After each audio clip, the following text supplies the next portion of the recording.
Sorry, but no one can freely enter or exit the Opera House at the moment. If you wish to leave, you must register your identity with us first.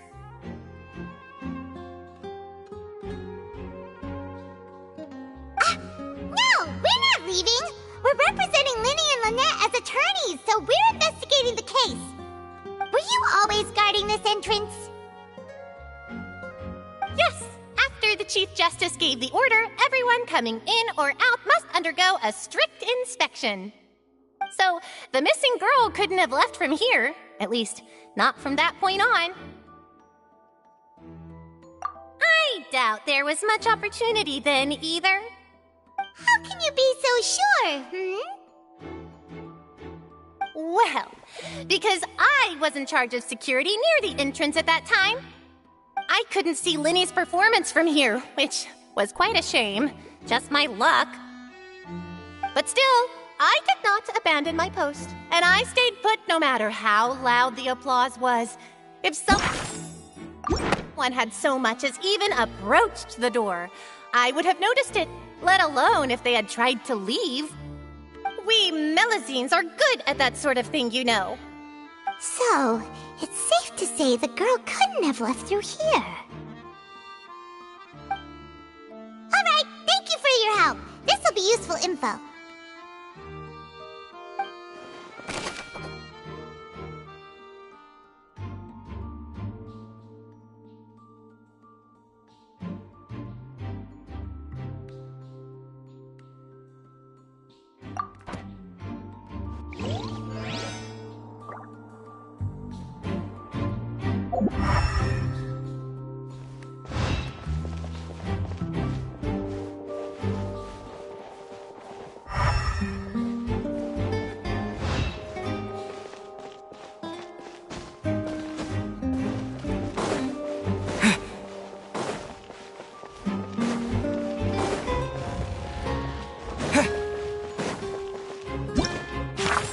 Why would it be him? The performance would not have been visible from where the doors were guarded. If Paimon were on duty, she would have snuck back into the audience seating.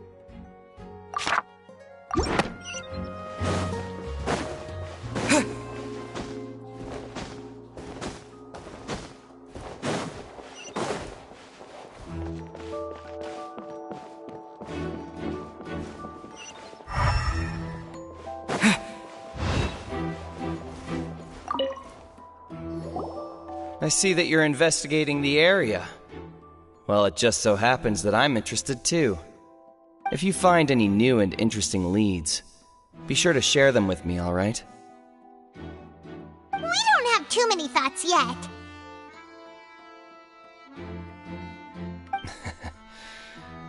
Then why don't I tell you my hypothesis first? The way I see it. And I'll start it with that loud thud. The thud? Oh, you mean the sound that happened during the countdown? Yes, exactly. It wasn't terribly loud, but I suspect that most people heard it. It's just that everyone was awaiting the results of Linny's trick with bated breath, so no one paid it much mind.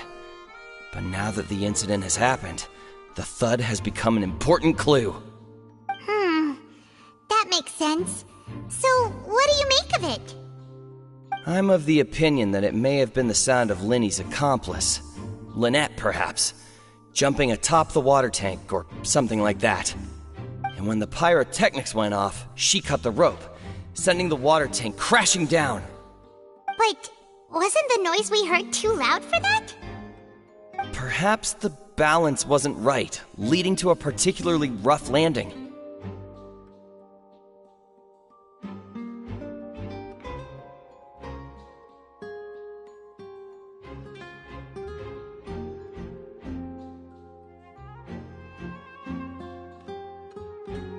Oh, that's true.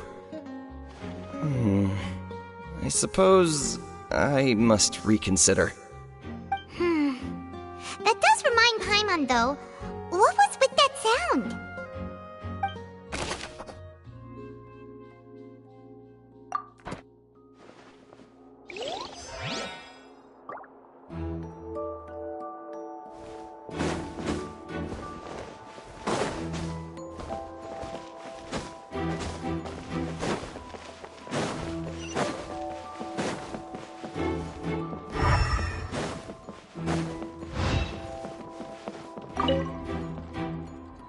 Go ahead, have a look around. In the end, we're both after the truth.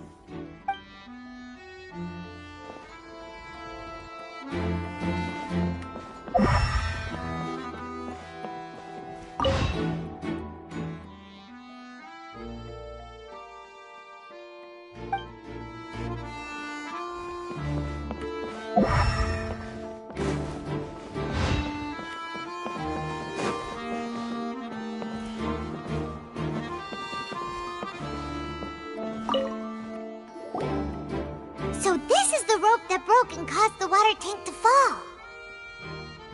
The rope looks pretty durable. How can it be burned through so quickly by fireworks? Why are you suddenly so serious, Traveler?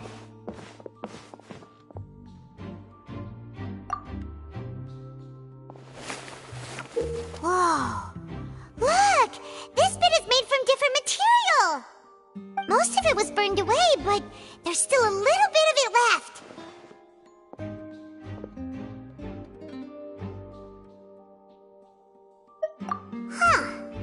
So if a rope meant to hold something was made with that kind of material in it, then that means...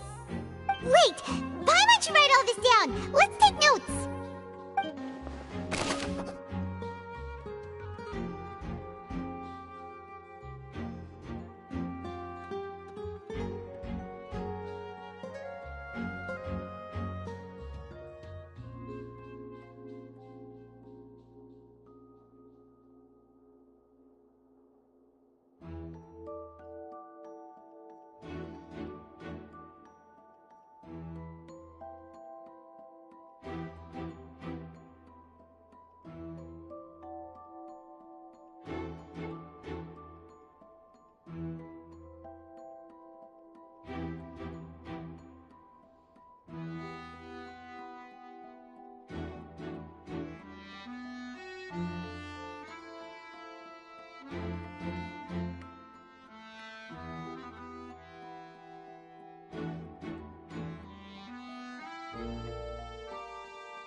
Oh, this location has also been cordoned off because the Magic Troop members are currently considered prime suspects. The investigation team is still collecting evidence. The seats were all booked in advance, so we were able to deduce the missing woman's identity by checking the guest list. Sure, it's not like this is confidential information. We will publish it later anyway when we petition the public to help us find the missing person. Her name is Halsey.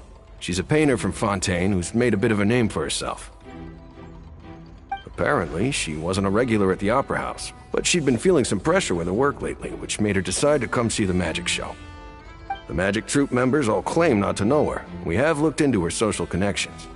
It seems that she has no personal grievances or conflicts of interest with the suspects.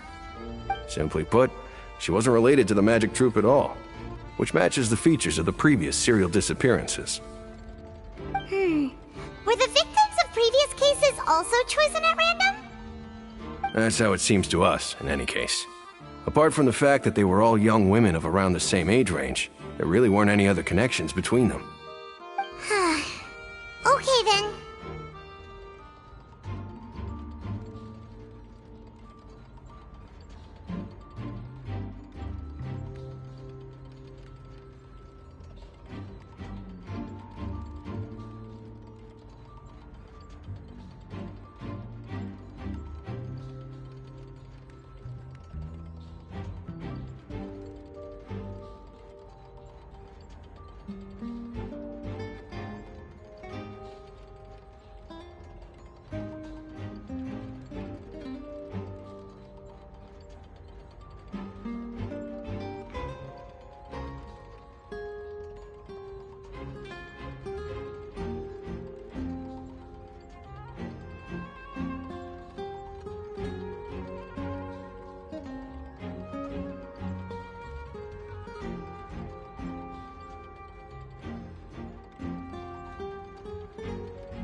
No need to be so formal.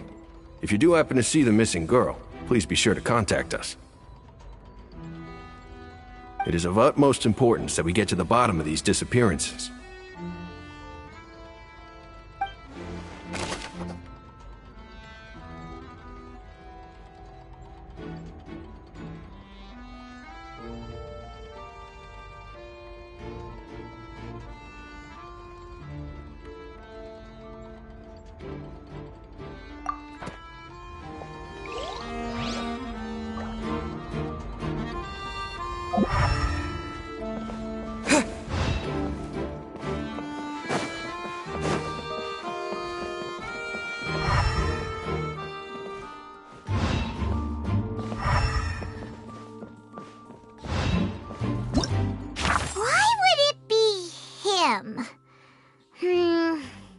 How strange. Gosh, no wonder the serial disappearances never got solved. We all heard that noise, didn't we?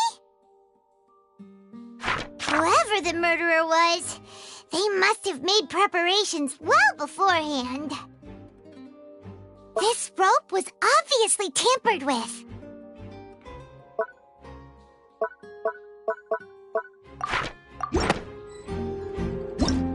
Whoever the...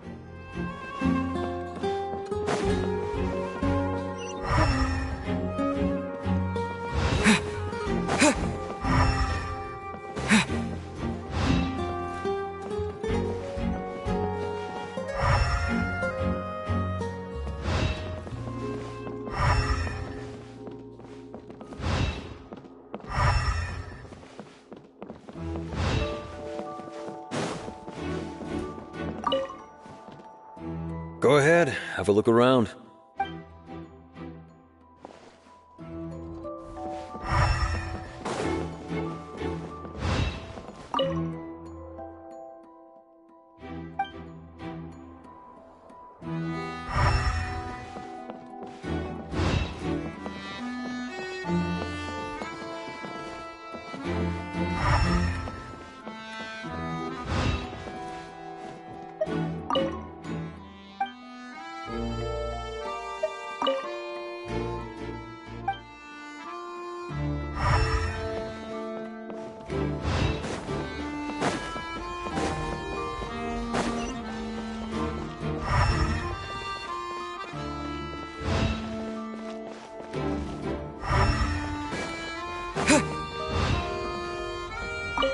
If you do encounter Miss Halsey, please contact the...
Whoever the murderer was, why would it be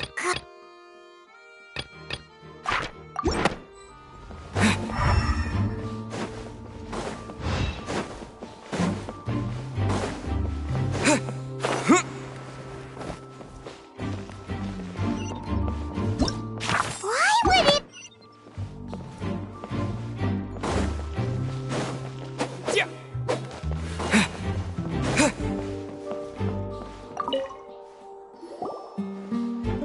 The investigation team has some new findings.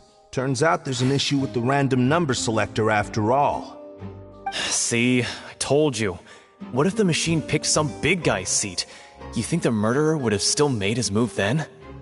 Sorry to interrupt, but we're helping Linny and Lynette with their side of the investigation. What were you saying about the number selector? There's something wrong with it? You're trying to help them? That'll be a tall order. Linny used the machine to pick a random member of the audience during his performance, right? The lucky girl that later disappeared. Well, we thought there might be a serious problem with the machine, so we had it taken away for further inspection. It turns out that the seat number it picked wasn't random at all. The machine picks that same number every time. I'm sure you already know that you have to make a reservation in advance to get a seat, regardless of whether it's a trial or some performance. In other words, Linny knew who would be sitting where from the very beginning. That much checks out. Linny reserved our seats for us, too. Bet you see why I was saying it'd be tough to make a case for Linny. Even though it's bad for Linny's case, Paimon had better write it down.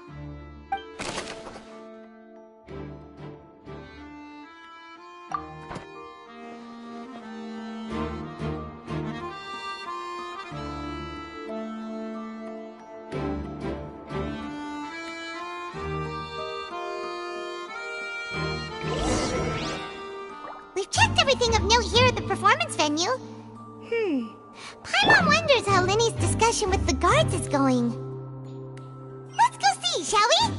Ooh, things are getting interesting, huh? We're about to see how magic is made.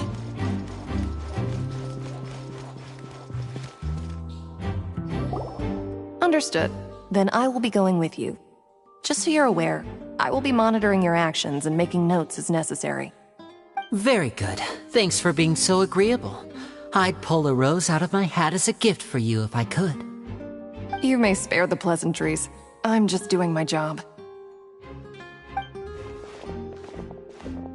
You've arrived. Who's this? Me? I'm Spina di Rosula's guardian angel. If you've got a problem, I've got the firepower. Sorry, I got a little carried away there. Call me Navia.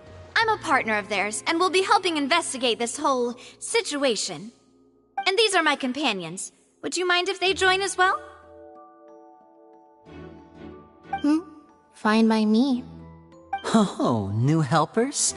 I would be most grateful. Well, let's just say we're tagging along. It's not every day you get to see the secrets behind magic performed on such a large scale. I appreciate your kind interest. Come with me. We'll be heading below stage.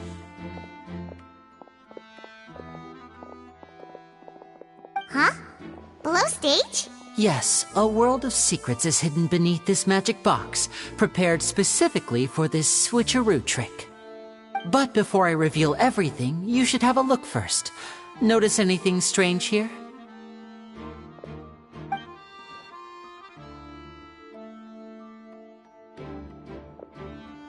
I'm not trying to be dramatic. Remembering the details of a trick will help you understand the methods used to perform it more easily.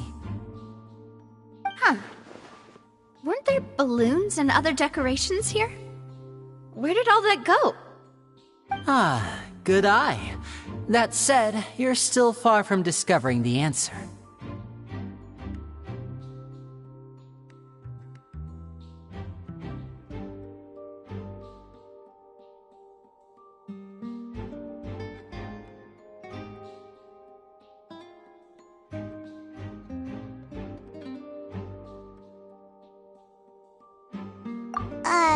The back?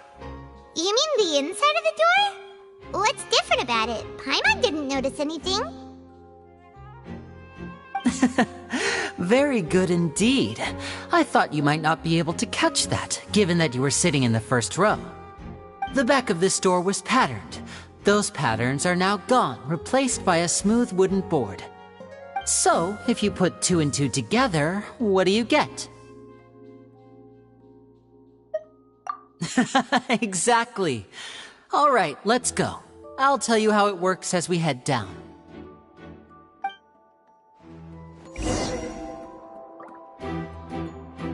Oh, so there was a passageway under the magic box! I knew you'd figure out most of it as soon as you saw this place. The 2 magic boxes are positioned right above the 2 entrances of the tunnel. See this flatbed trolley? The box with the lucky audience member in it would be shuttled over to the other side using the trolley. This trolley can raise and lower and even rotate, ensuring that the box will face in the right direction. I see. So that's the purpose of the box inside another box. Precisely.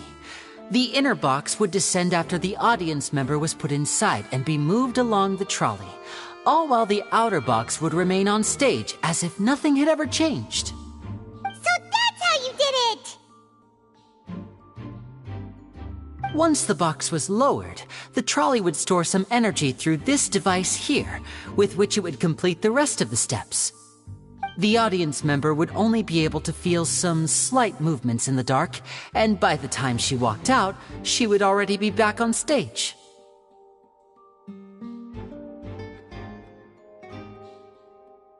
Right! You were talking that whole time, and you even came out for a moment near the end! Ah, yes. A phonograph operated by Lynette was used to achieve that effect. My assistant and I had already scripted our conversation beforehand. When the countdown began, I had already gone to the opposite box via a tunnel using that ladder. And what about Lynette? Where was she? I was in the mezzanine space in the back of the box. Oh, interesting! That's how we were able to coordinate Linny's lines with the assistant. And, by the way, I was the one who walked out of the box at the end. I mean, we are twins. All it takes is a change of clothes and no one can tell who's who. And that's my favorite part of this trick. Only Lynette and I can perform it. So that's how it all worked! Wow! Every detail you revealed was more amazing than the last! Lynette would briefly walk out of the box and then go back in, jumping into the tunnel and escaping before the box on the trolley could finish ascending. And then I walk out of the other box in the audience area, and the trick would be complete. The operative word here being would. But as you saw, Cal was in the box, not our audience member. She, on the other hand, mysteriously vanished. We really don't know how that happened. If not for that interlude, this would have been an astonishing trick. I probably never would have figured out how you pulled it off. And yet, to think that someone was able to use this magic trick to commit a crime. Could we have a look around? I think we can come up with some more leads. This is the scene of the crime, so Linny and Lynette are not permitted to stay here. I'll escort them back up. Yes, of course. No need to be so strict now. I won't disappear into thin air, you know. Thanks, everyone. We're counting on you.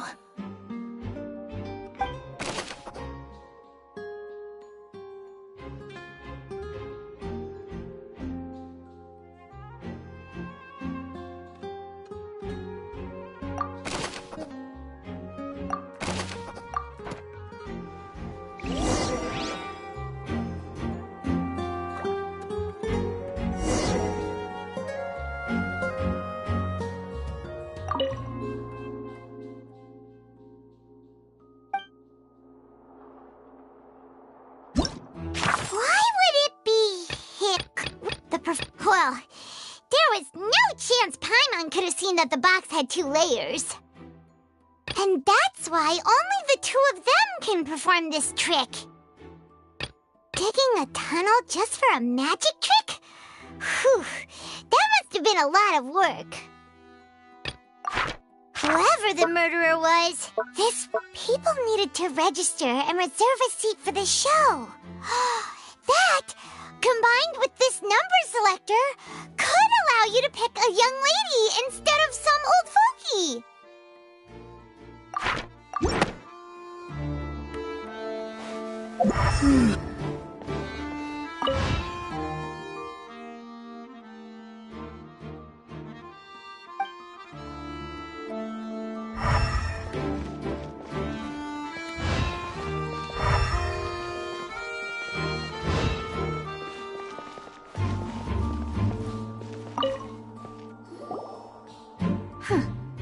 What's this? Looks like a hook tied to the end of a rope. Huh? There's all kinds of odds and ends here. Perhaps it was a prop for a different trick. But why would it have been left here? Whatever it is, let's make a note of it first.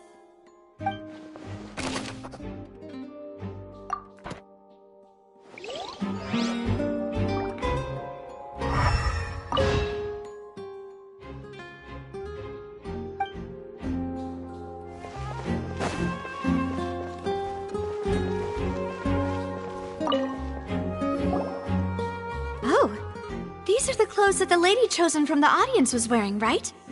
Her clothes are here, but she's nowhere to be found. Right. And do you really need to do that if you're kidnapping them? Ugh, this is so confusing. Paimon doesn't want to be a detective anymore.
the murderer was, they must have made preparations.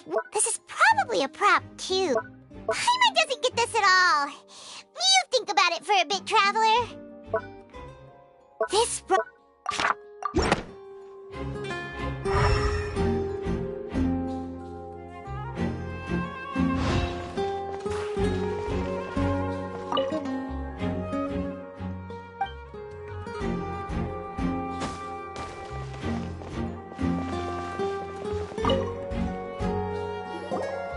The floor is wet. Please be careful not to slip.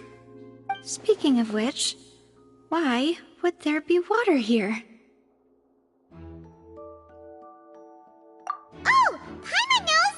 It's one of those tricks where you pour water into a jug and then flip the jug over only for the water to disappear? And here's a broken vase! Huh. Did the trolley knock it down while moving? That can't be. The trolley moves along tracks from start to finish. It couldn't have hit the vase at this distance. Let's note this down too and think about it later.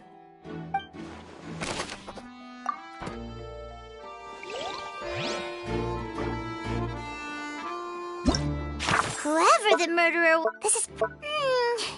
This flower vase is probably a prop for the show. But it also could have been used in the crime. Paimon doesn't get this at all. You think about it for a bit, Traveler. Why would it be...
What is this place?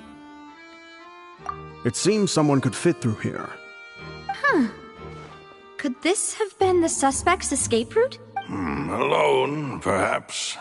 But if they had to pull another person with them, the space would be too narrow. But there are no other ways in or out of here. Oh, you're right! Let Paimon write that down.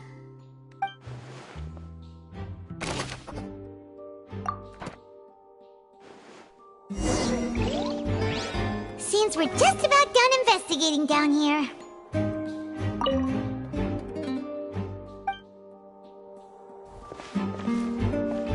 Yes, let's head back up.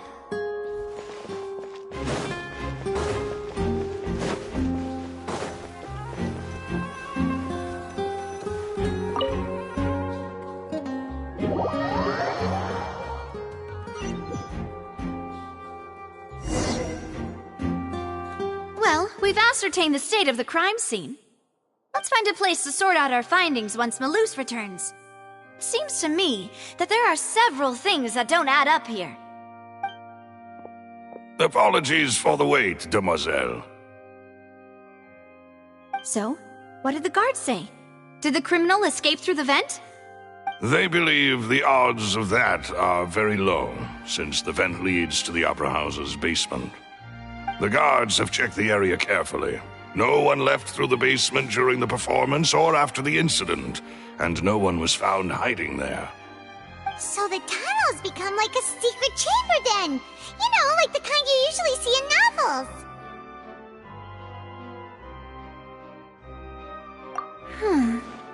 The plot thickens. Halsey's disappearance and Cowell's death are both quite inexplicable. No wonder Farina was so confident in her accusation. All the current evidence points toward Linny and Lynette. In other words, the charges are very likely to be upheld unless we make some considerable progress. Charges and then trial. So if the charges are upheld, they'll announce a sentence? That's right. This is how a trial goes in the Opera House. During the proceedings, the Chief Justice and the Oratrice will hear statements from both sides. That's right. This is how indemnitium is produced. The statements from both sides, the defenses from attorneys, witness testimonies, and even the audience's emotions will all be projected on the Oratrice. To put it simply, it's as if the Oratrice has its own will, and is a judge in its own right. This also precludes any kind of favoritism on the part of the Chief Justice. Not that this has ever happened anyway. Once both sides have finished speaking, the Chief Justice will make his final decision. This, too, will be used by the Oratrice as a reference. Then, finally, the Oratrice will be consulted by officials. The result it returns is the will of justice itself. Huh? So that machine is the one that actually decides? Paimon thought Neverlet called the shots. In practice, there is very little difference. Both have always come to the same judgment, which is why people have great faith in the Chief Justice. Ah, yes, the guards also asked me to convey that none of us will be allowed to leave this place before the trial. Huh? Why? Because we've chosen to act as the twins' proxies. That makes us persons related to the case. They're concerned that we might be colluding with outside parties, or that we might find outside help to disrupt the case. And even if that were not so, it could prove problematic if we happen to spread key information about the case ahead of time. I'm ready to break out at any time. Whoa! There's no need for that! Paimon thinks they have a point. That said, are they providing food? Of course. I just hope you don't mind the lack of options. I'm afraid that catering to all tastes is not in the cards, nor is any guarantee of balanced nutrition. In that case, let's just sort out our findings together here. Pity. I was hoping to take you to try some of Fontaine's famous desserts, too. I mean, what better way to properly think through our findings than over some tea and sweets? Huh. Breaking out suddenly doesn't seem like such a bad idea after all.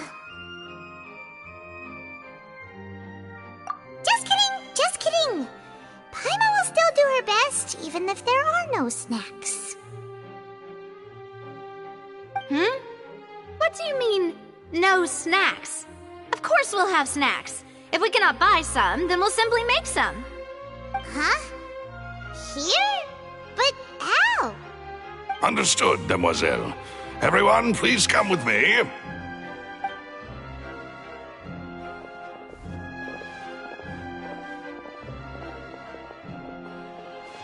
Wait, you're carrying a portable stove with you? Yes, I must be prepared to meet the demoiselle's baking needs whenever the fancy strikes her. I have eggs, sugar, and almonds at the ready.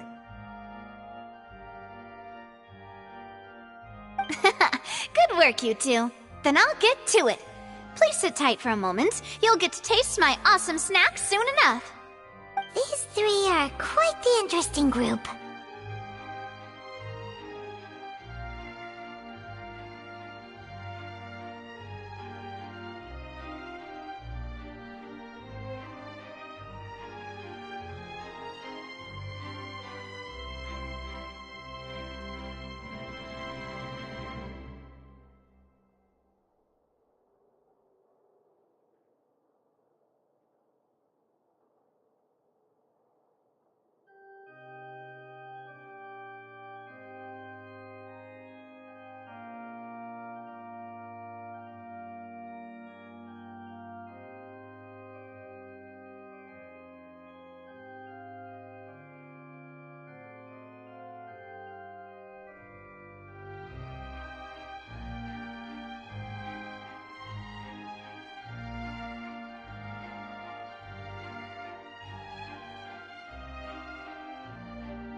Thought it smelled good while it was still in the oven!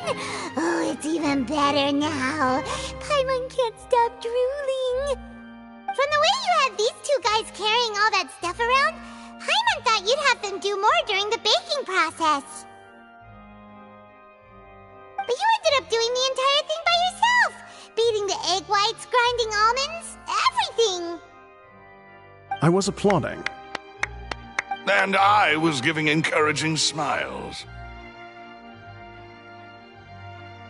Paimon was just thinking, aren't you worried about getting your fancy dress dirty beating egg whites and baking like this? Well, I don't think it's carved in stone anywhere that fancy ladies can only read books, sip tea, ride horses, and play the piano. I just really enjoy making snacks. Don't underestimate beating egg whites, by the way. It's a real arm workout. You also need to beat them to just the right consistency, or your macarons will crack. Anyway, give these a try, fresh out of the oven. There's 3 for each of us. Only 3? Well, eating too many sweet treats might send all that sugar to your head. You wouldn't be able to think clearly about the case on a sugar rush, would you? Tea is ready to be served as well. This is Demoiselle's favorite, strong black tea with a floral fragrance that clears the mind and lifts the spirit.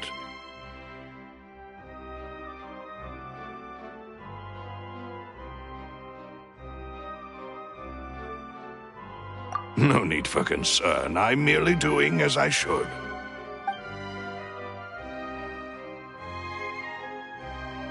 All right then. Down to business.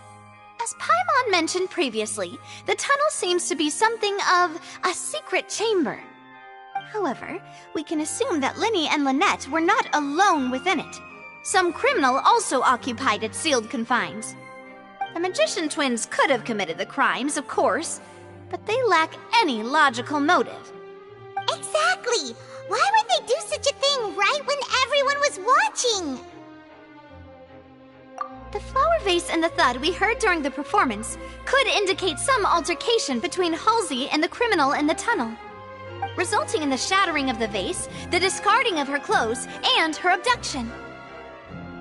Perhaps the criminal thought that since she was chosen from the crowd, she would be too easy to identify if she was still wearing the same clothes.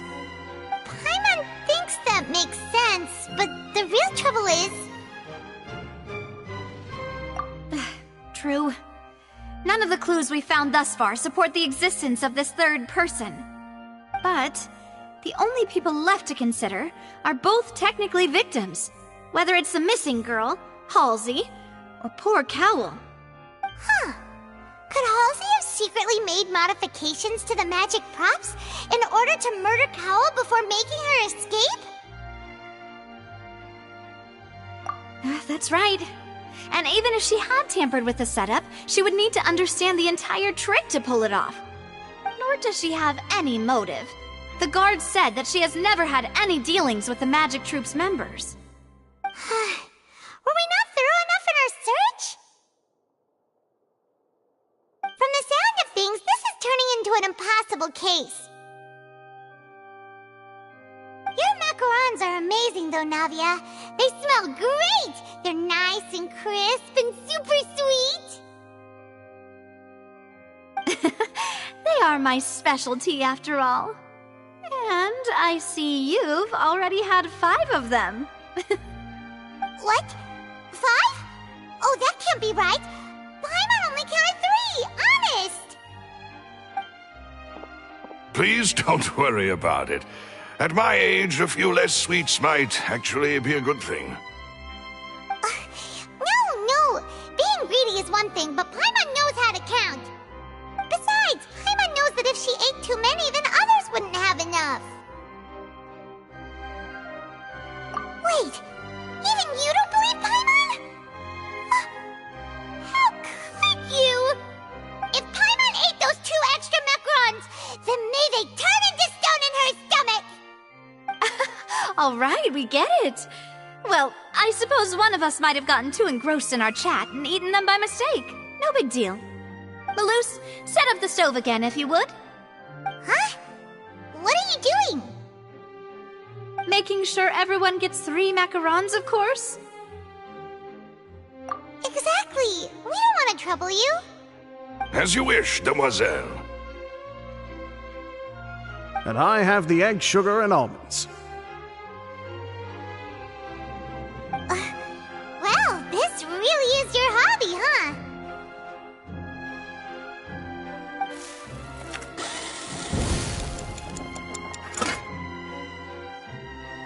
Well, that's it for snack time.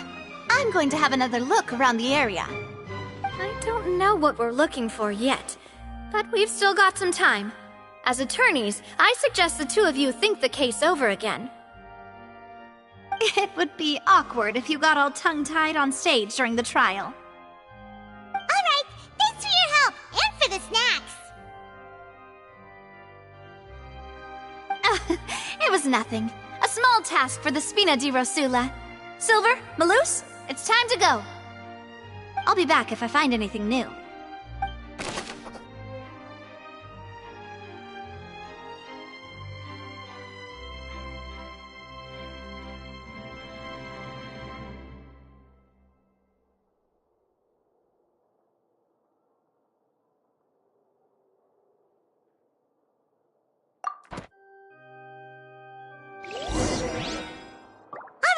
It's time to put our heads together. We've got to get our defense ready for the trial.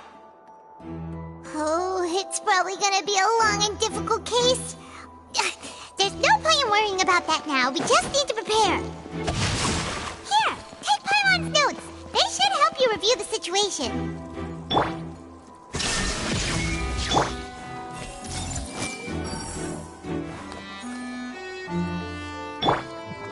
Let's begin.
Do? The whole situation is so confusing!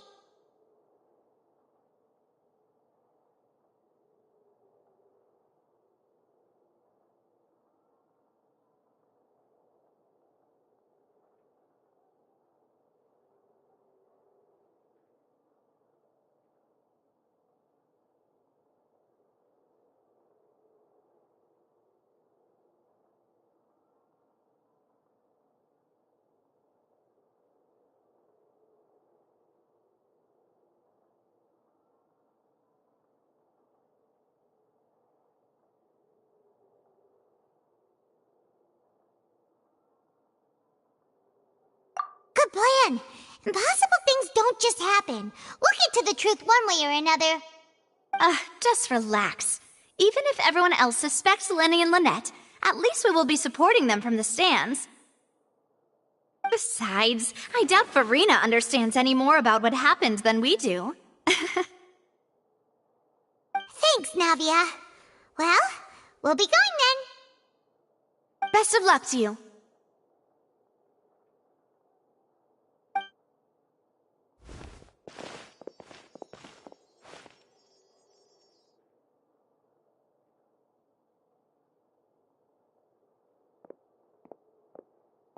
Ah, finally, you're back.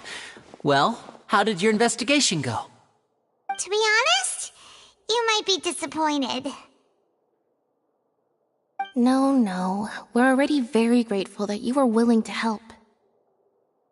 Well now, don't you all look disappointed. Don't tell me that your investigation came up empty-handed. That was to be expected, of course. The guilty can never produce proof of their innocence. But don't let that stop you. I shall be terribly disappointed should you, my most anticipated foe, concede so easily.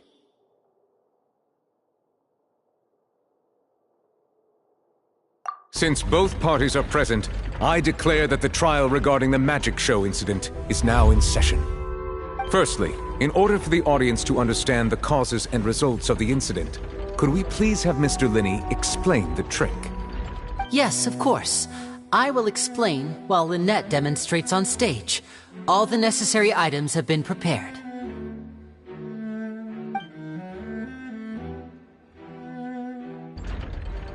Thank you, Mr. Linney.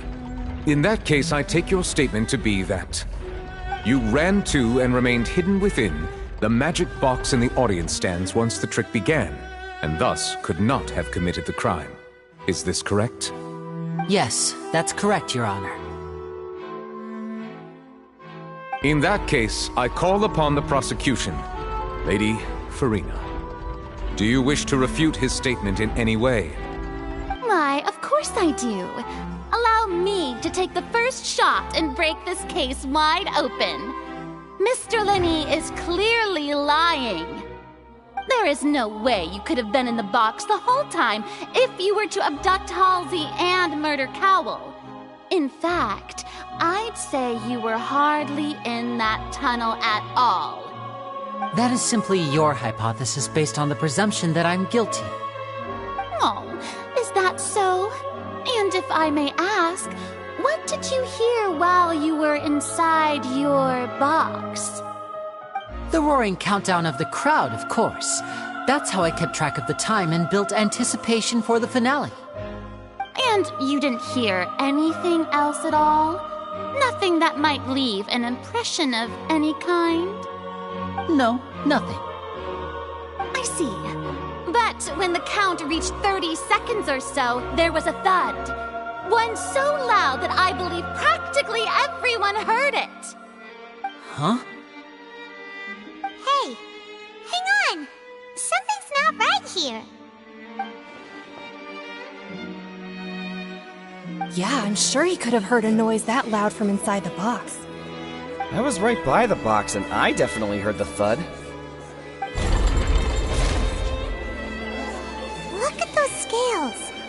Could those mean...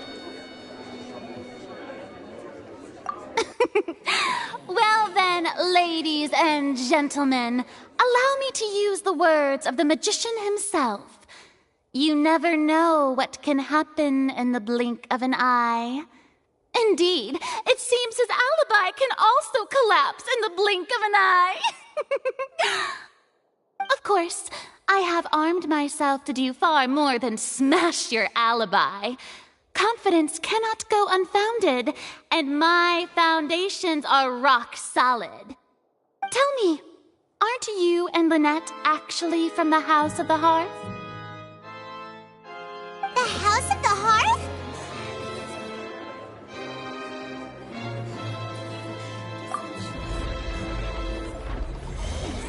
No wonder they did something like this. So the serial disappearances were the Fatui's doing.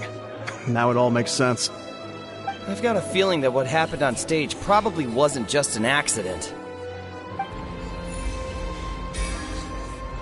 That's irrelevant.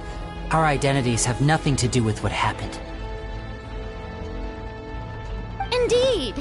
Then perhaps you could tell us everything that happened during that 1 minute. Your first priority is to prove yourself innocent after all. I'm sure there is little that needs to be kept secret now. Unless your script already has holes in it. The Outlander is speechless. My, oh my, don't they look flabbergasted? Now comes the infighting and discord, I suppose. This was almost too easy. Good thing I made all those preparations. Seems the all-nighter I pulled last night is really paying off. Hey, Linny! Why didn't you tell us this before?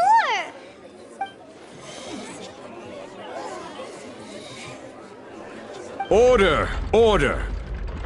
Mr. Linney, allow me to re-establish the facts. Lady Farina has raised 2 points. First, when the thud was heard in the Opera House, you were neither in the box nor the tunnel.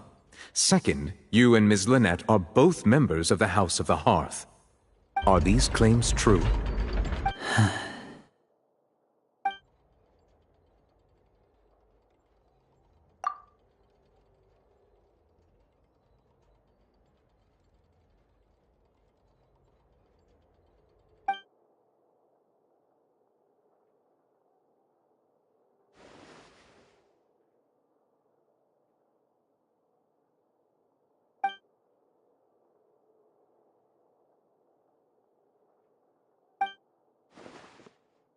Please answer my question, Mr. Linney. I'm sorry. Yes, they're true, Your Honor.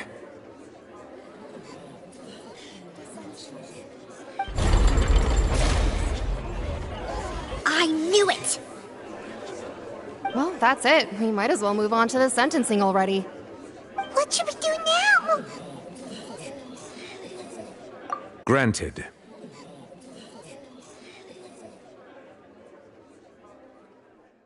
In that case, what is your request? Is that really necessary? They're already as good as guilty. The defendant deceived their own attorneys.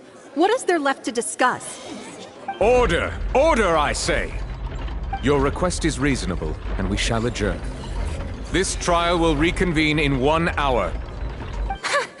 So you would stick to Mr. Linney's defense even after knowing what you do now?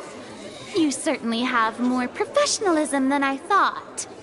In that case, my dear audience, let's allow the joy of victory to steep for a little while longer.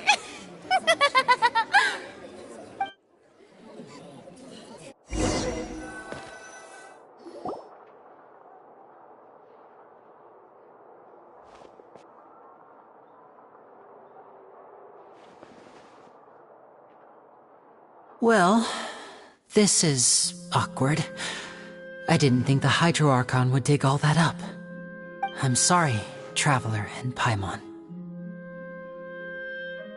Yeah, sorry. Paimon doesn't know where to start. We trusted you two.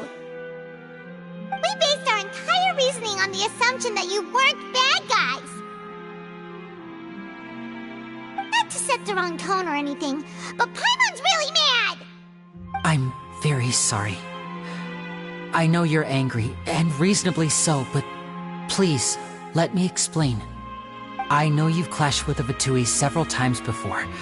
I wouldn't be surprised if just hearing the word is enough to make you upset. But our organization is very, very large, and the Harbingers have very different personalities and goals. Right now, we want to save people. As many as we can. That's right.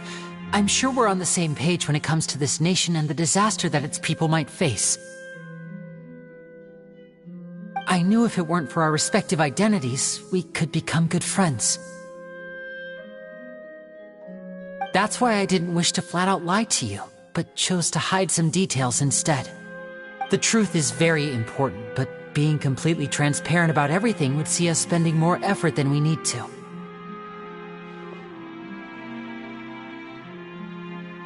Right. So, you be the judge. Heck, if I were you, I fear that I'd even struggle to trust me at this point. You met a Fatus who works as a magician, a trickster by trade. All by coincidence, too. But still, I'm asking you to trust me. I am no criminal. At least, not in this case. Sorry. Please forgive us. Well, you both say that, but... Right, let's hear your answer first, and no lies now!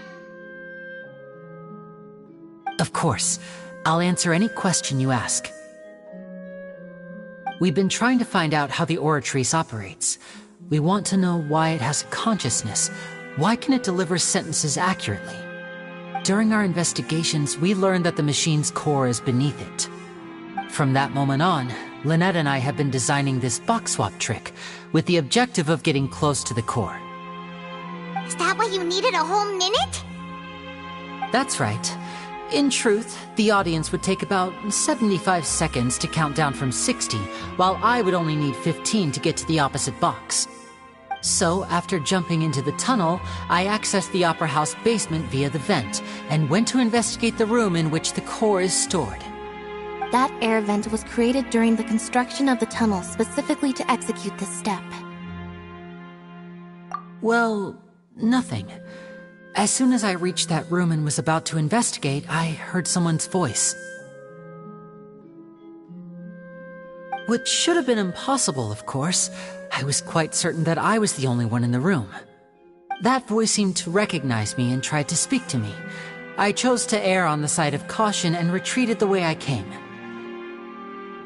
On the way back, I saw the broken vase and the clothes on the ground, but the countdown was almost finished, so there wasn't time to give it any thought.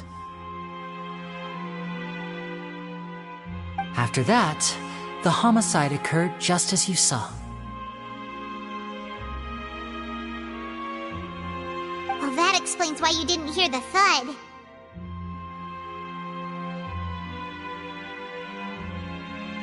Because of that prophecy I told you about, of course. We must know all we can about this nation's secrets in order to deal with that prophesized crisis. That's the only way we can save everyone. So, there you have it. The whole truth. I swear, I didn't hide anything from you this time. It was never my wish to proceed under this cloud of mistrust either. But like I said earlier, you can be the judge. If you want to leave because you don't trust the Fatui, there's nothing I can do to stop you. Well, Traveler, you decide. Paimon will follow your lead however you choose.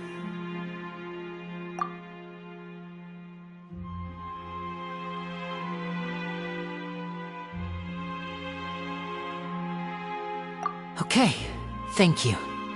Thanks for giving us a chance. The current problem is that the scales are tipped pretty badly against you two. If we want to refute the Hydro Archon's accusations, we're gonna need a seriously watertight defense. Huh?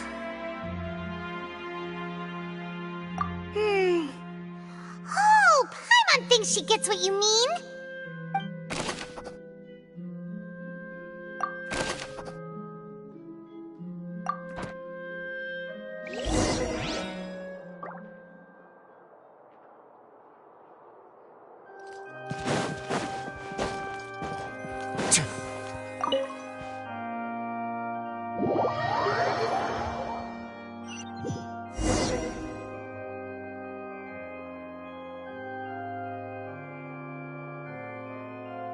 Both parties have returned to their positions.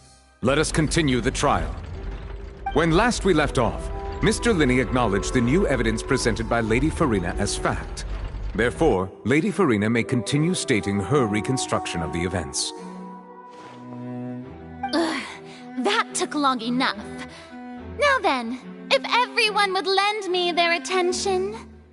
At this stage, let's revisit that scene from Linney's perspective.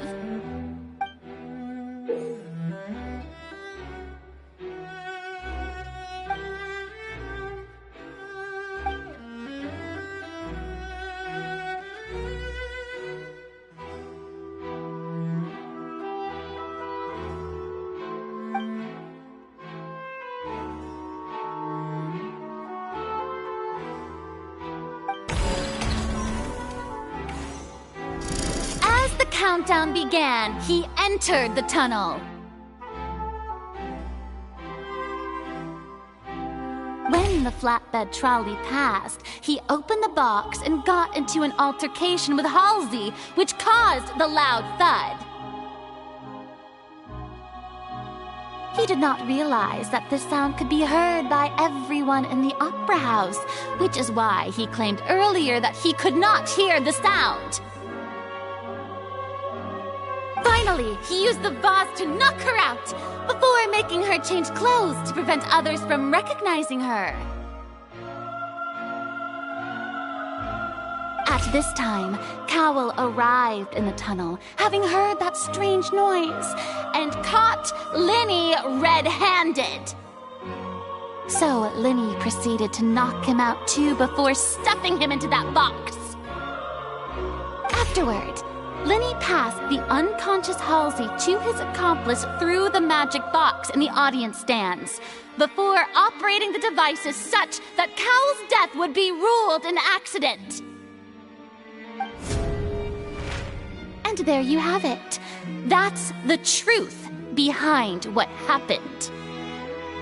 Does the defendant's side have any objections to Lady Farina's description of the events? The key to refuting Lady Farina is the order of events, what Linney experienced, and what he saw.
Seems this won't produce a particularly effective rebuttal.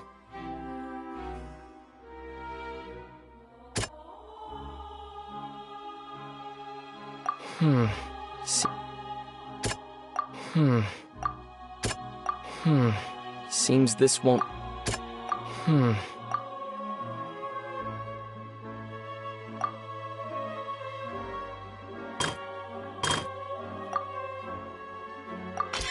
According to Linny, he left via the vent after entering the tunnel. He couldn't have had that altercation with Halsey.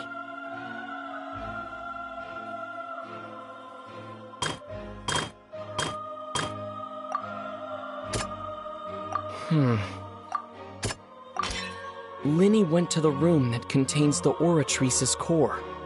This is the actual truth.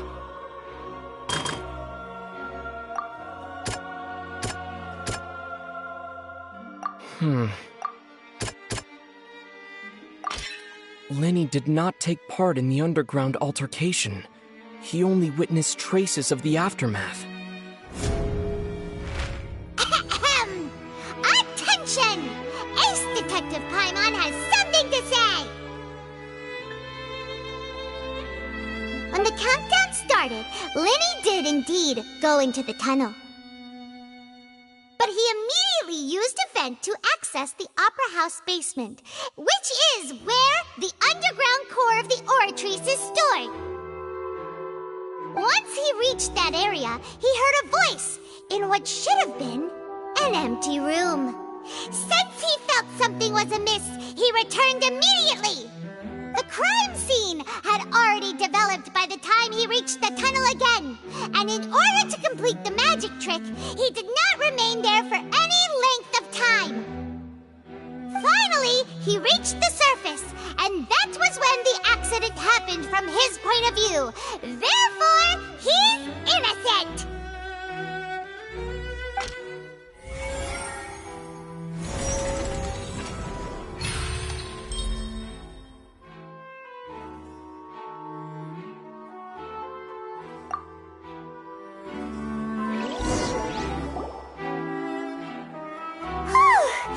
Paimon did it!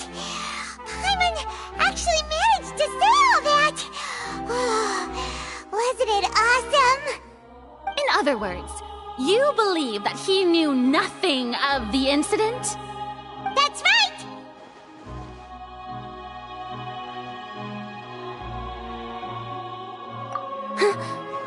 My reasoning?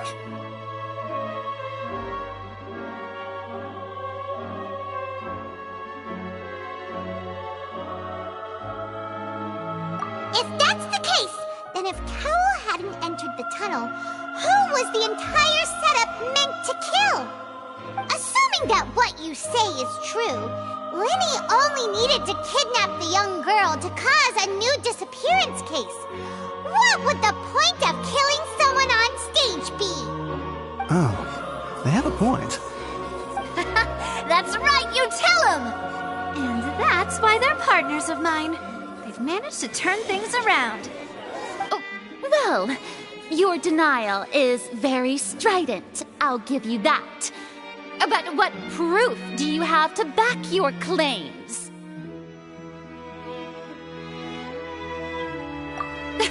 Of course I do.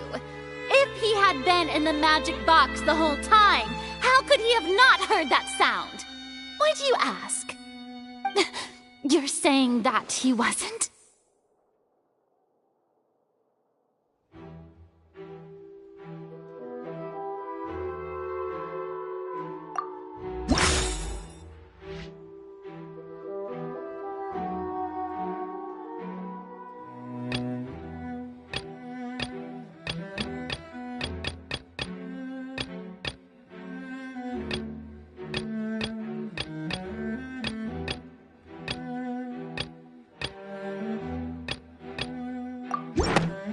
Sure we don't need to give this more thought?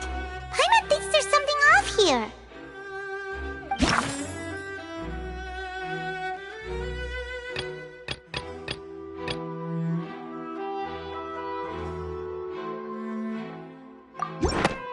That's right! Linny wasn't in the box or in the tunnel. That's why he didn't hear anything strange during the performance. This means that when the crime happened, Linny had already entered the basement via the vent. The same clue you used to disprove his alibi has now become the best proof! How do you like that? Well played. To think you'd use such logic. Well then, if it wasn't Linny who committed the crimes, then who was it?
The deceased's name is Cowell, Linny's assistant. He would have been able to tamper with the equipment.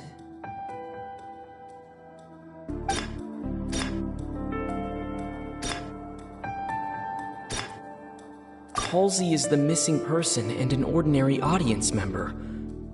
Or did she have her own scheme all along?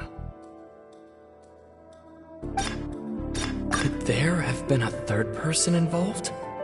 Is that really a possibility?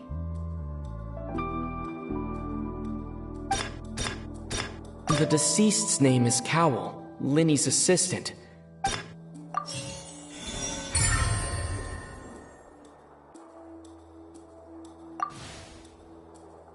Huh? That can't be right. Are you serious? The killer was, in fact, Cowell, the deceased! Oh, is that so? How interesting! Let's hear your reasoning then. What I must do next is recreate the truth. What Cowell did, and how he went from would-be perpetrator to victim.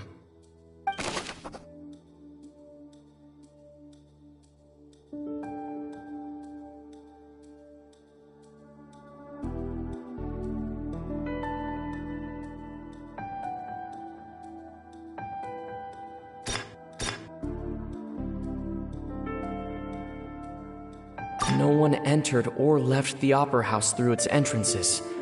So where would the criminal have wanted to take Halsey?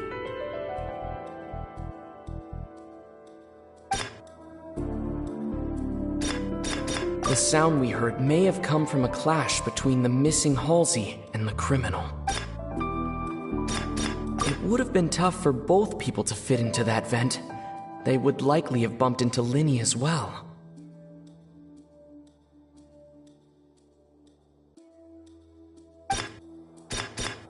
The The sound we heard may have come from a clash between the missing Halsey and the criminal.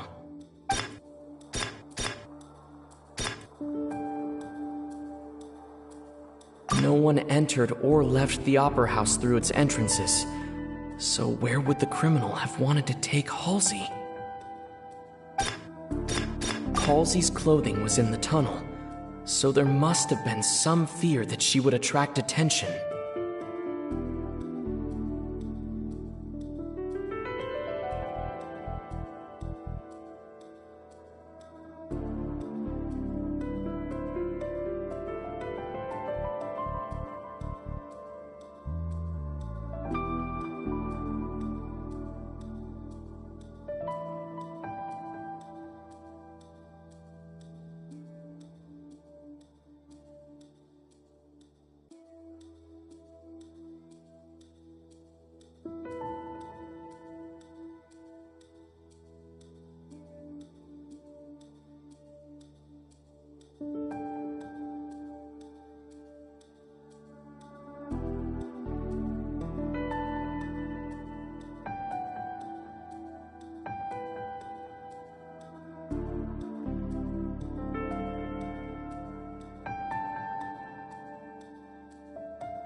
No one entered or left the Opera House through...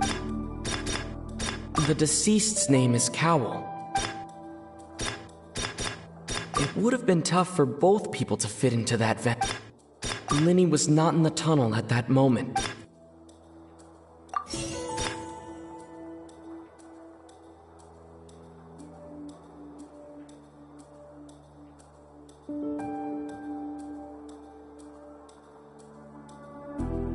It would have been tough for both people.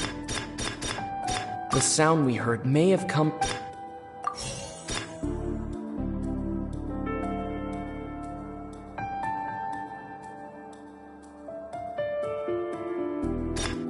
The deceased's name is Cowell.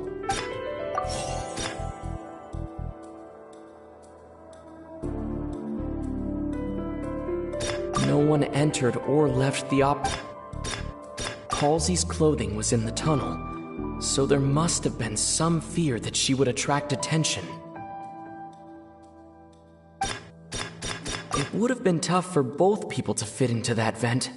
They would likely have bumped into Linny as well.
The sound we heard may have come from a clash between the missing Halsey and the criminal.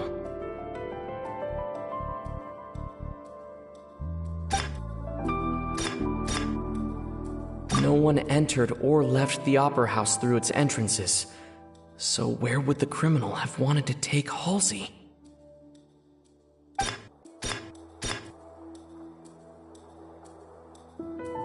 Halsey's clothing was in the tunnel, so there must have been some fear that she would attract attention.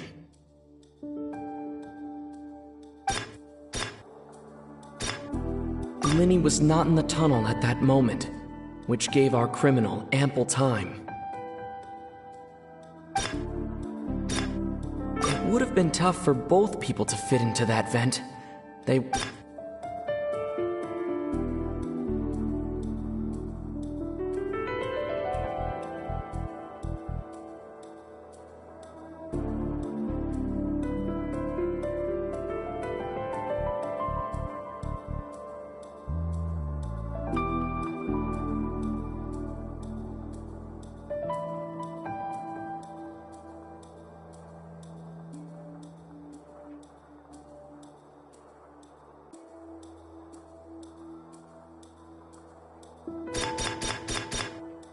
No one entered or left the Opera House through its entrances, so where would the criminal have wanted to take Halsey?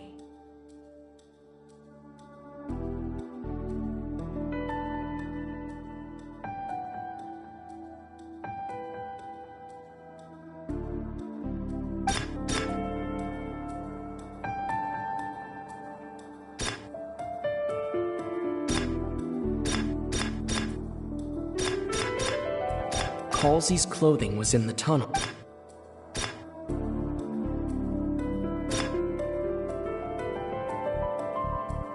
The deceased's name is Cowell, Linny's assistant. He would have been able to tamper with the equipment.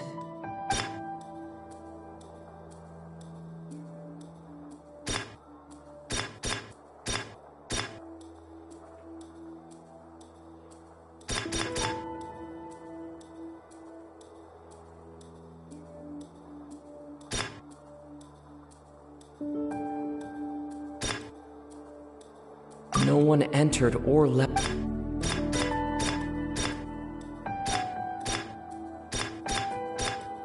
Halsey's clothing was in the tunnel.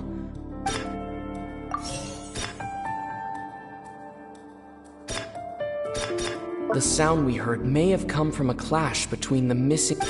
Halsey's clothing was in the tunnel, so there... The deceased's name is Cowell.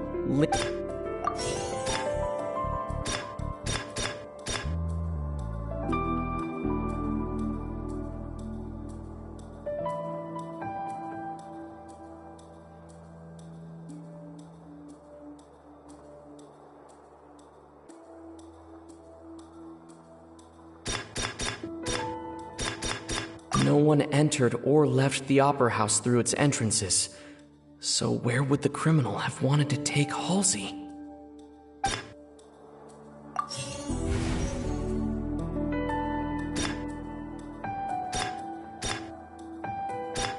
It would have been tough for both people to fit into that vent. They would like...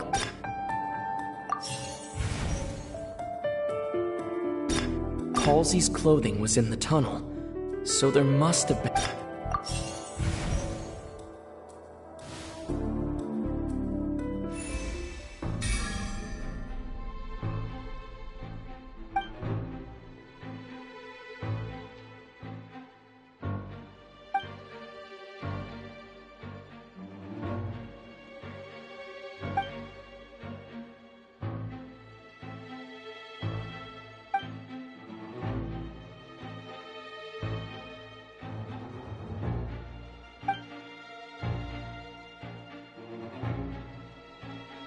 What's wrong, Traveler? Are you still having trouble figuring things out?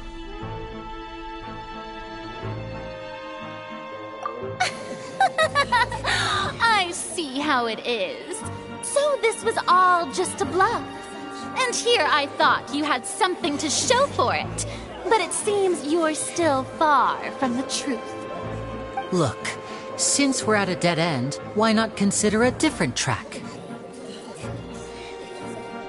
Just like the trick as it transpired, the end result must have been utterly different from the magician's initial design. If only we knew how Halsey disappeared. Well, that would be nice, but the tunnel only has 3 exits, and none of them seem very likely. And it's not like this is a magic trick where you can just make a real live person disappear. You know, like you did from that water tank, Lynette.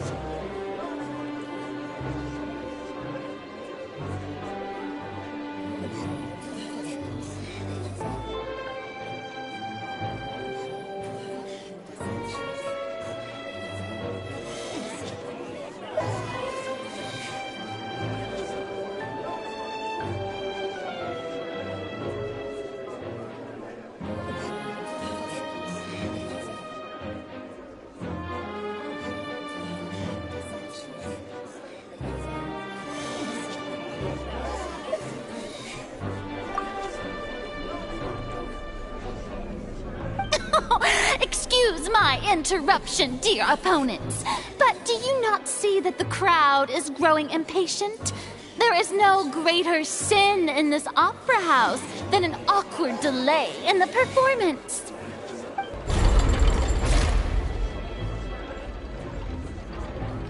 If the defense is unable to make further effective arguments, we will move on to the next stage of the trial.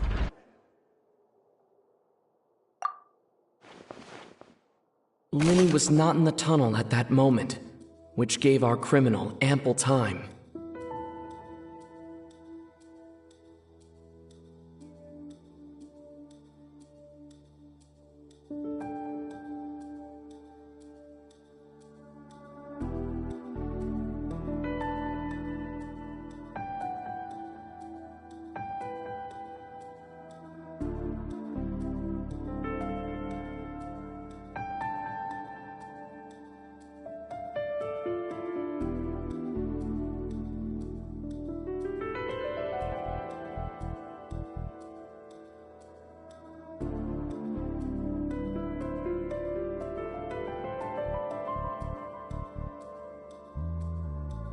The sound we heard may have come from a clash between the missing Halsey and the criminal.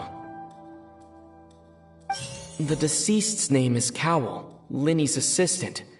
He would have been able to tamper with the equipment.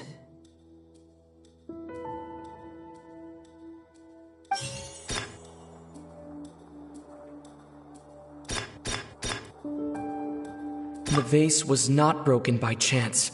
It was used to cover important evidence. The water.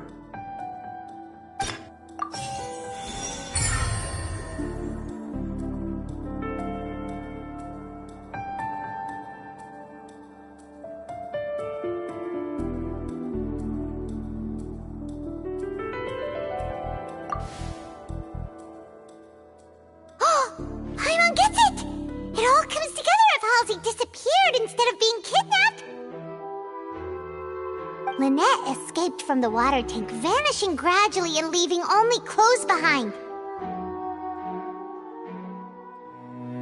If there's a similar method where a person could be transformed into water... Oh, just a moment, please. I do hope you know how preposterous you sound at the moment. How could a person ever be transformed into water? This is reality we're talking about here, not some magic trick.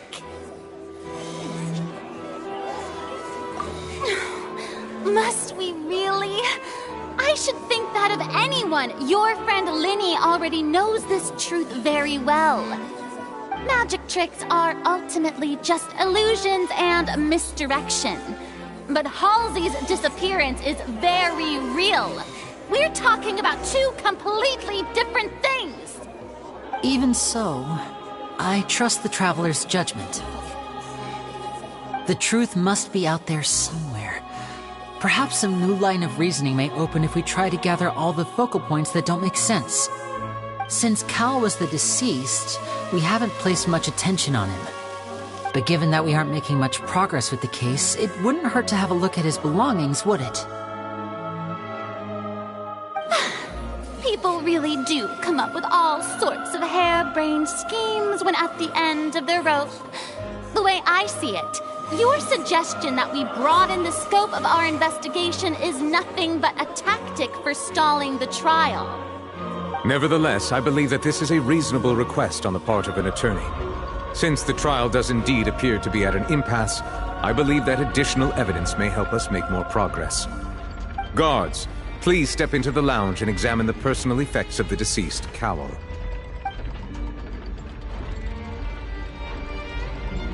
We are still examining the items, but we have already made critical progress that we feel must be shared with everyone post-haste. We discovered several test tubes of fluid within Cowell's baggage, each labeled separately. The notebook in his backpack claims that these fluids are water from the primordial sea. The primordial sea? The note's contents also indicate that Cowell belonged to an organization that sells illegal drugs and that he had an accomplice. The notebook has many entries concerning safe usage of these fluids, in which the keyword dissolve appears many times. One of these tubes was labeled AR45, along with yesterday's date. It is empty. The notes also state that these dissolution properties work exclusively on people from Fontaine. It's likely that Halsey was chosen as some sort of test subject. As such, we believe that the defense's hypothesis is, in fact, supported by sufficient evidence. You've got to be kidding! People dissolving into water? Could something so ridiculous actually be true? Wait a moment. This reminds me of a certain prophecy, but it's just a coincidence, isn't it? Huh.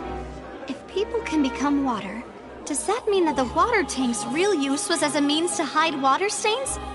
And if Cowell was targeting that girl... Wait just a minute. Could that mean... You two, with me, quick! Demoiselle, wait! What about your partners? Let's go. Just trust me. Order! Order! It is undeniable that further examination of the deceased's personal effects has yielded some surprising results, but we cannot yet verify the veracity of these clues. Still, let us assume that these clues are indeed authentic, albeit with the understanding that Ms. Halsey has yet to be found. Guards, please continue examining the items along these lines. Mr. Linney, it appears your hypothesis is supported by the evidence, so please continue speaking. Of course. Thank you, Your Honor. If we uphold this hypothesis, I believe that many of this case's seemingly unrelated clues can be connected together. Right! Like the metal hook! That one didn't make sense at all. Let's think about this. Cowell's methods must have something to do with that water from the primordial sea.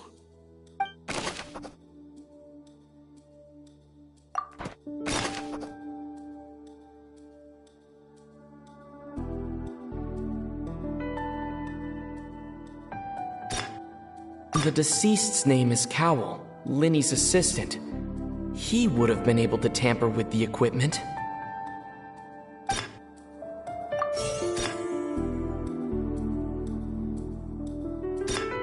Now it seems like the hook rope was not meant for another magic trick, but was instead some form of triggering mechanism.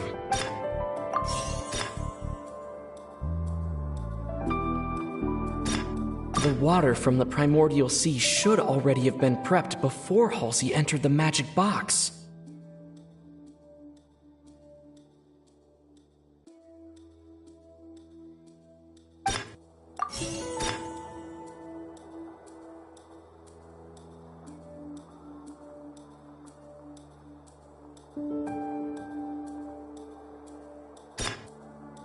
Lynette was in the magic box on stage the entire time.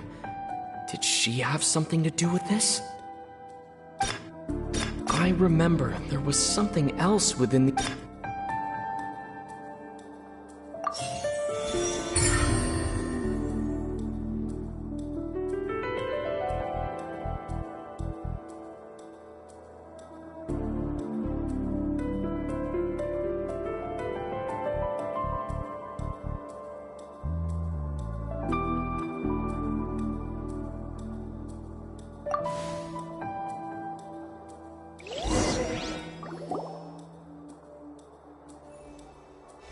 welcome! It's Ace Detective Paimon's time to shine again! In the original plan, Cowl would tamper with the water tank rope and the number selector securing his target. When the magic box containing Halsey was lowered, the metal hook would retract gradually and pierce the balloon at the top of the box. When the balloon attached to the box popped, the water from the primordial seed inside it would pour down and dissolve Halsey. Afterward, Cowl would enter the tunnel and break the flower vase to conceal the water inside the tunnel, with the remaining evidence being covered up by the water tank on stage. But he encountered something unexpected in the tunnel, and wound up being fatally hit by the same water tank he meant to use to cover his tracks. Huh. That does make sense. That actually links together a lot of the more confusing pieces of evidence.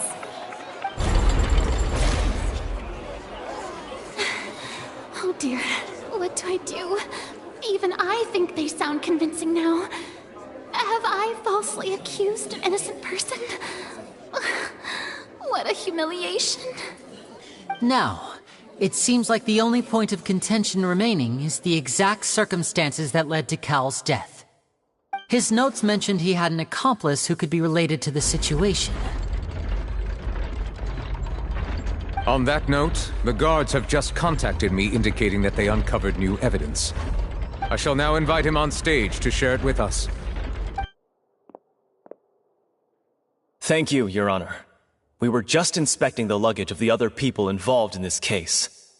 And we found an identical sample of the water from the primordial sea among Linny's personal effects.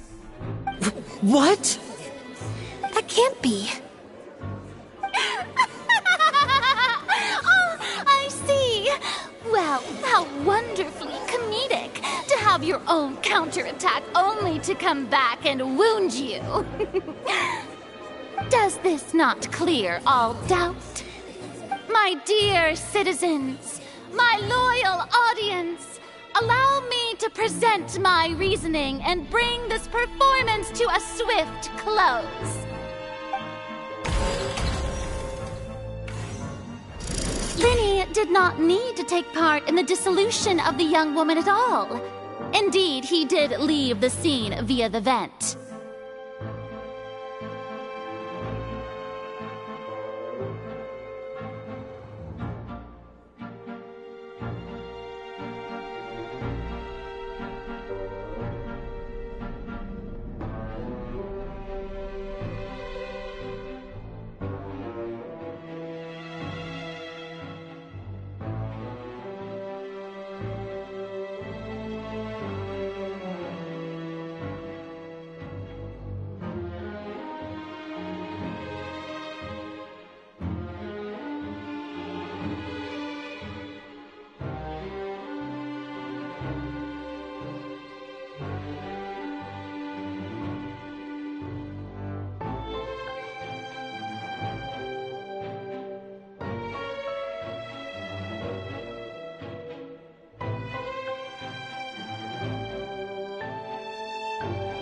Having made modifications to the props beforehand, his accomplice Cowl then caused Halsey to vanish using the water from the primordial sea.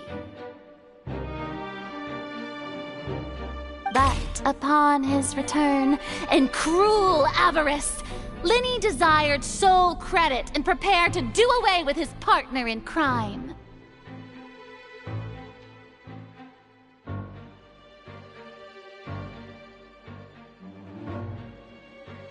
Ultimately, he knocked Cowl out, and the tool meant to cover the crime up also became a murder weapon.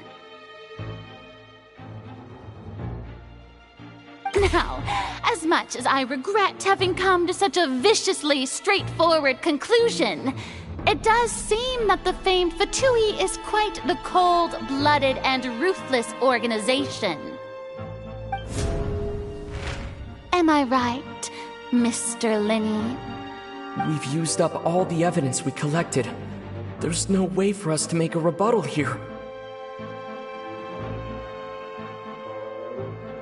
Is this the end of the road?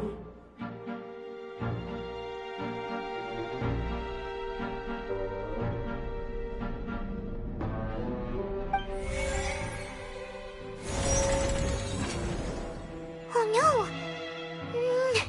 Paimon can't think of anything either. It doesn't look like there's any way around this.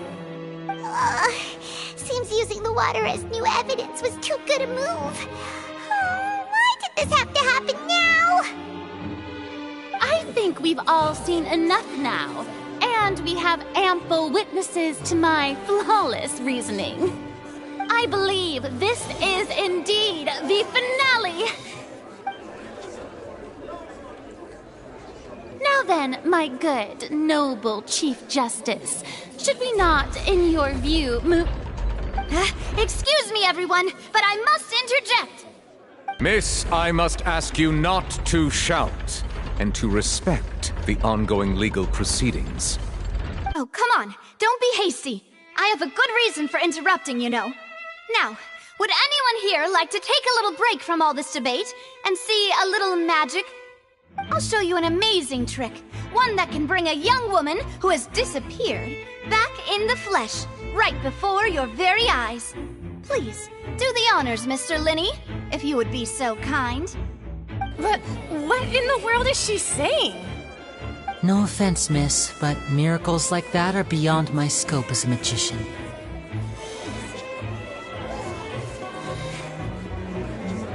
Come on now, don't be silly. Magic is all about misdirection, isn't it? It often conceals the truth while presenting a fascinating illusion. But once everyone believes the illusion, can't magic reveal the truth to them once again? And wouldn't such a trick be the most marvelous finale to today's performance? Come on, Lenny and Lynette, give it another go. Don't worry, Spina di Rasula has made the necessary arrangements on your behalf. But, as the magic makers and stars of the show, I think I should leave the final performance to you. I understand.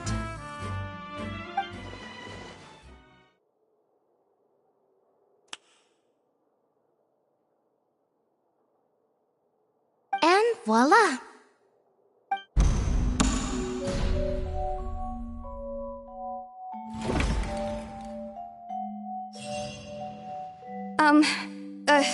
Sorry for the interruption. Wait, isn't that Halsey? So the whole thing about people dissolving wasn't true after all? To be clear, I'm only here because this person told me that if I testified, the merit of doing so would lessen my sentence. I was hiding outside this room listening to the proceedings because I was afraid that I would be the one put on trial. I was just feeling happy that no one had noticed me, and then before I knew it, she caught me. That'll teach you to underestimate us three. Where should I begin? I'm sorry. I'm the one who killed Cowl. I admit it. What? Why? Firstly, my name isn't Halsey. It's Lillian, and I'm originally from Mondstadt. I heard that Linny's show was gonna be a real thriller, but I missed the chance to buy a ticket, so I stole one. That's how I make a living. I steal stuff here and there. And I'd never been caught before. But I was noticed at the harbor a few days ago, and I barely got away. Linny was the one who caught me in the act. Hey, no wonder you look familiar. So you were the thief! Liddy even mentioned that you were pretty skilled. Well, and I thought that would have been the end of it, but then the number selector chose me. He even mentioned the Fortress of Meripede. That's a prison, isn't it? So you can imagine how shocked I was. I thought he was onto me for sure. So I played along with the show while looking for an opening to flee, but then I got water poured on me for no reason, and then someone jumped into the tunnel to nab me.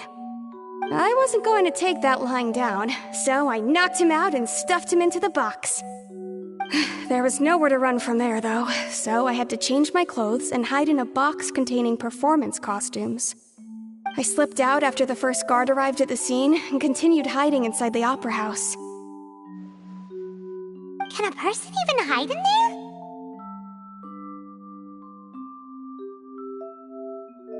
But I swear I didn't know that the water tank would fall down.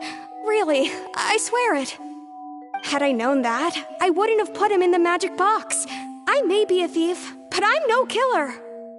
Well, that makes everything pretty clear now, doesn't it? This time, we need to tell the entire story from Lily-Ann's perspective.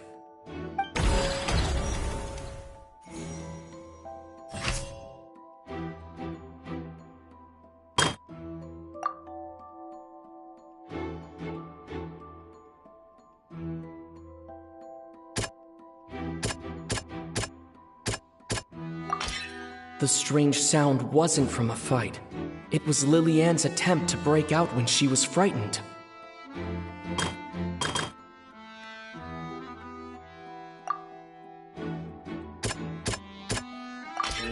The flower vase was not broken to cover anything up, but was smashed during the struggle between Lily-Ann and Cowl.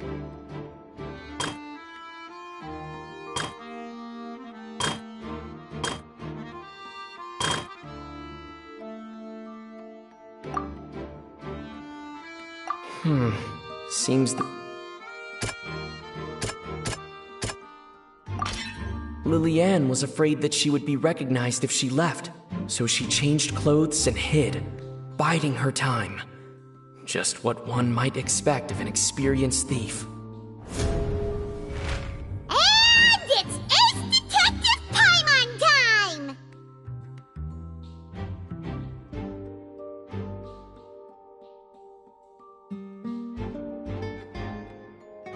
Having been selected out of the blue, Lily-Ann panicked.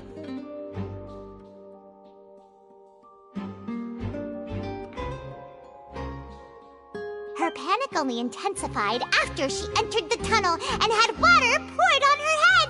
So she kicked the door open, producing the thud we all heard.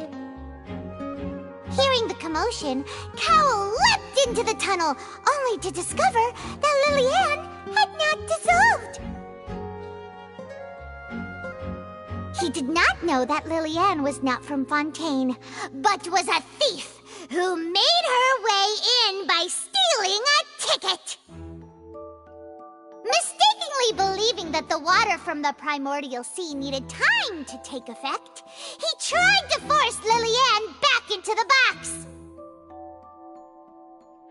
The two broke the flower vase during the struggle, but Lily-Ann came out on top, knocking Cowl out and putting him in the box.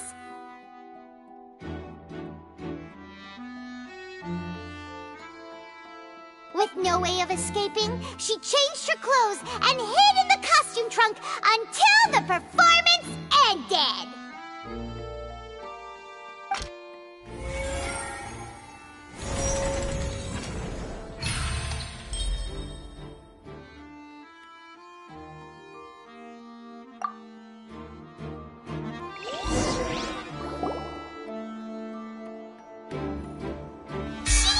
That she would have to go through guard inspection if she tried to leave afterward. So, she has been trapped in the Opera House these last 2 days. She had already become desperately hungry by the time we were chatting over macarons. So, she swiped 2 of them right under our noses. Talk about a sneaky thief. At this point, all the events that happened in the tunnel have now come to light. Ah, so that's the whole story. Bravo! Bravo! Now then, Lady Farina, do you wish to speak against the defense's statements? Please answer the question, Lady Farina. Also, if I may add, the trial has not yet ended. As such, I request that the prosecution not leave the room before the proceedings have concluded. What? Are you reading my mind now? No, I have no further arguments. I admit defeat. But really, could you at least have left me with some dignity? Wow, look at that! If there are no objections, then as the Chief Justice of Fontaine, I shall once again repeat the full sequence of events. The actual perpetrator of the serial disappearances, Cowell, selected his next victim from the audience reservation list. With some modifications to the selector, he could ensure that the pre-selected young woman would be chosen. To cover up any evidence while committing the deed, Cowell thought of allowing the water tank to fall, which would conceal the water left behind after the young woman was dissolved. He also tampered with the rope suspending the water tank, using the fireworks at the end of the performance to cause the tank to drop and hide the watermarks. He poured the water from the primordial sea into a balloon during the preparation of the magic box and stuck it to the box's lid. Finally, he passed the prepared hook on a rope through the gap in the magic box's door when bringing the young woman to said box. When the magic trick officially began, the box containing the woman was lowered into the tunnel, tightening the hook rope and bursting the balloon containing the water. If all had gone to plan, the young woman would be dissolved at this time. However, Lillian was not from Fontaine, and thus fled the box with a loud noise. Realizing that there was trouble, Cowell entered the tunnel and met Lillian. Thinking that the waters had not yet taken effect, he decided to proceed. However, his opponent was more capable than he thought, and he was overcome, knocked unconscious, and placed into the magic box, and thus became his own final victim. Lillian, according to her own statements, then changed clothes and hid until the performance ended, before hiding in other parts of the opera house. As for Linny, he was in the underground structures within the opera house, and was thus ignorant of these happenings. From this reconstruction of events, we can conclude that Linny, the accused, is in fact innocent. While there is much in Linny and Lillian's conduct that should still be investigated separately, this case, at least, can be handed over to the Oratrice to make the final decision.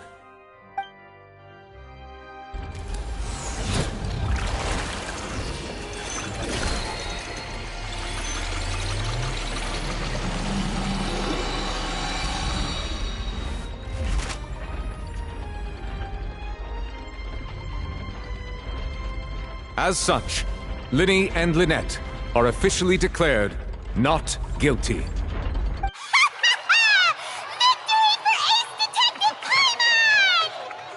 Great work, partners.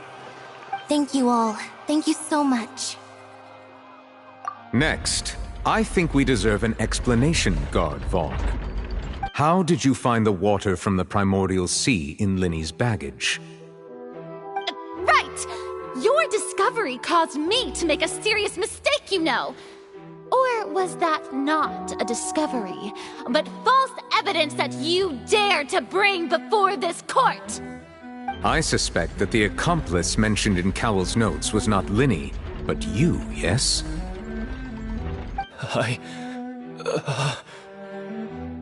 I'm sure you know what you must do to lessen your sentence. Speak quickly! Unless you want to earn yourself a one-way ticket to Coupon Town. I was just following orders. We were supposed to place blame for the serial disappearances onto Linny, and thus cause suspicion to fall on the Fatui. The higher-ups said this was the best opportunity to do so. And now that your plan has fallen through, and the secrets of the water have been revealed, you have become a liability to said higher-ups, yes? Therefore, you would be wise to tell everything you know, and seek the protection of the guards. Yes, I'll tell you everything I know. Our boss discovered that the water can cause people to dissolve. It can also be made into a potion, which when extremely diluted, can cause people to experience unforgettable exhilaration. We've been in this business for a while now, and have made decent mora off it. The disappearances were also the boss's idea. I mean, this is the boss we're talking about.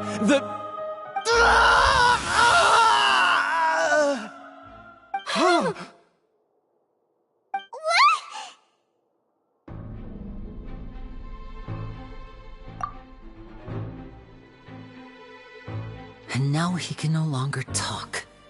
Such ruthlessness. I shouldn't have expected any less of them. An outrageous act. All present, please submit to inspection immediately.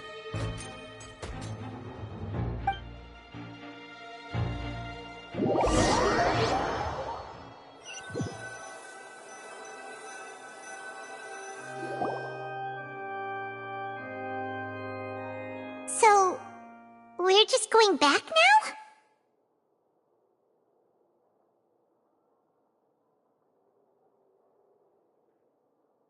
That's true, but... Traveler, Paimon! Please wait. Lenny... I know you may not want to speak to me right now. Maybe you don't even want to look at me. But still, let me thank you again for defending me to the end, even after you learned that I'm a member of the Fatui. I guess. But regardless, I'd like the opportunity to set things straight. I didn't approach you with any ulterior motives or ill intent. I've spoken to you as myself, just plain Linny this entire time. As for why I'm a Fatus, it's because the goals of the House of the Hearth align with those of an orphan like me. That's all.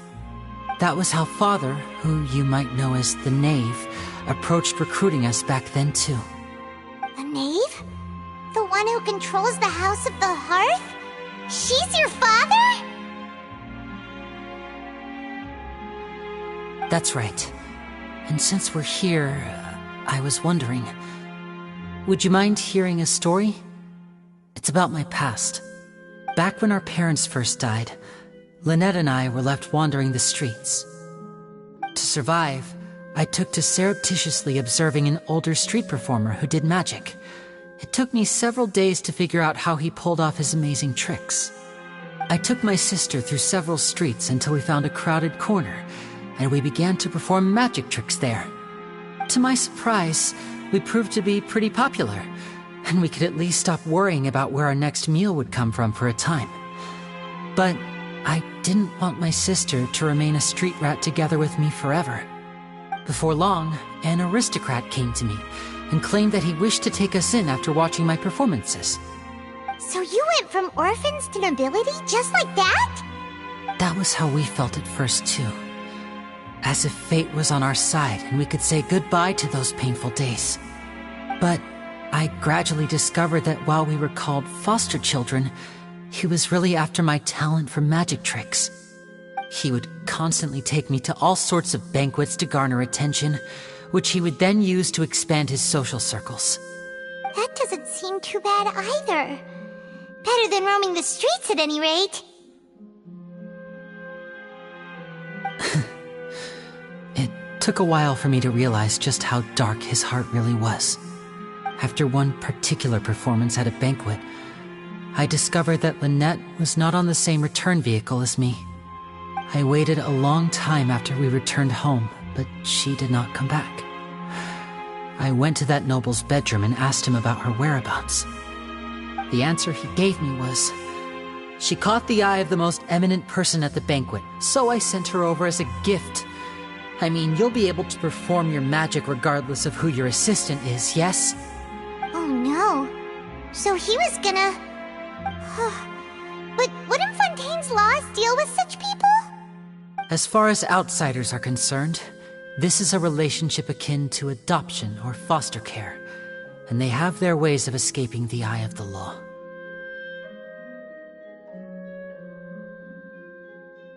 I managed to ferret out the location of the mansion of that so-called eminent person and hurried through the night. But by the time I leaped over the walls, avoided the guards, and made my way in, all I saw was the moonlit ground covered in blood, and the knave standing there in the darkness. So, she'd already taken care of that guy. That's right. She had rescued my sister before she could come to any harm, and had even discovered several girls hidden in a basement, all of them orphans. Father, the knave, might have seen something in me, and so she made me an offer. The House of the Hearth welcomes you, for your interests align with ours. Here, none will ever betray you. Indeed, betrayal shall never be permitted here. I was hesitant to trust her. I mean, I had just been betrayed by nobles. But she was also quick to destroy the noble who had taken us in at first, giving us back our freedom. Oh, so that's how the two of you joined the House of the Hearth.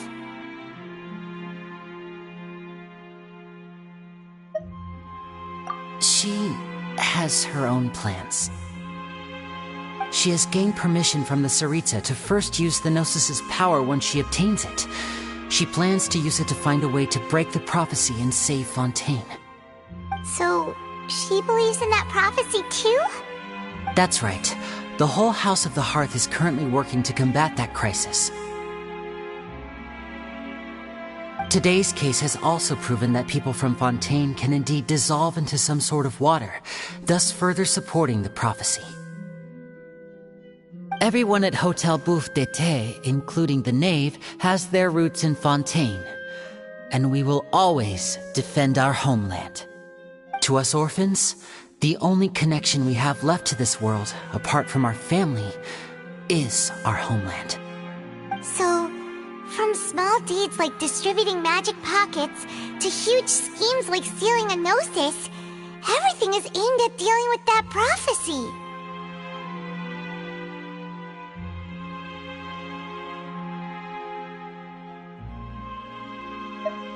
It's all right.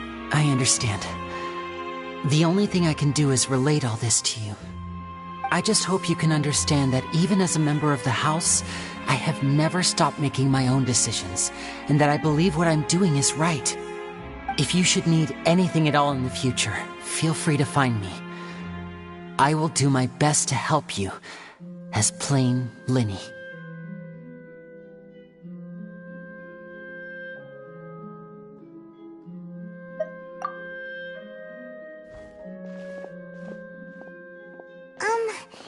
Bye, Linny!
A word of advice, don't break the law.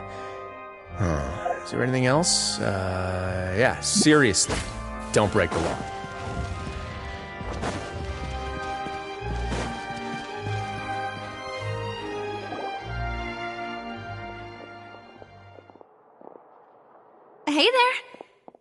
was with the disappearing act he pulled right as the trial ended. Were you looking for us, Navia? Well, this whole thing isn't exactly over, is it? I do feel that we're getting closer to solving the serial disappearances case, though. Don't you think so, too? Huh? What's wrong, my dear partner?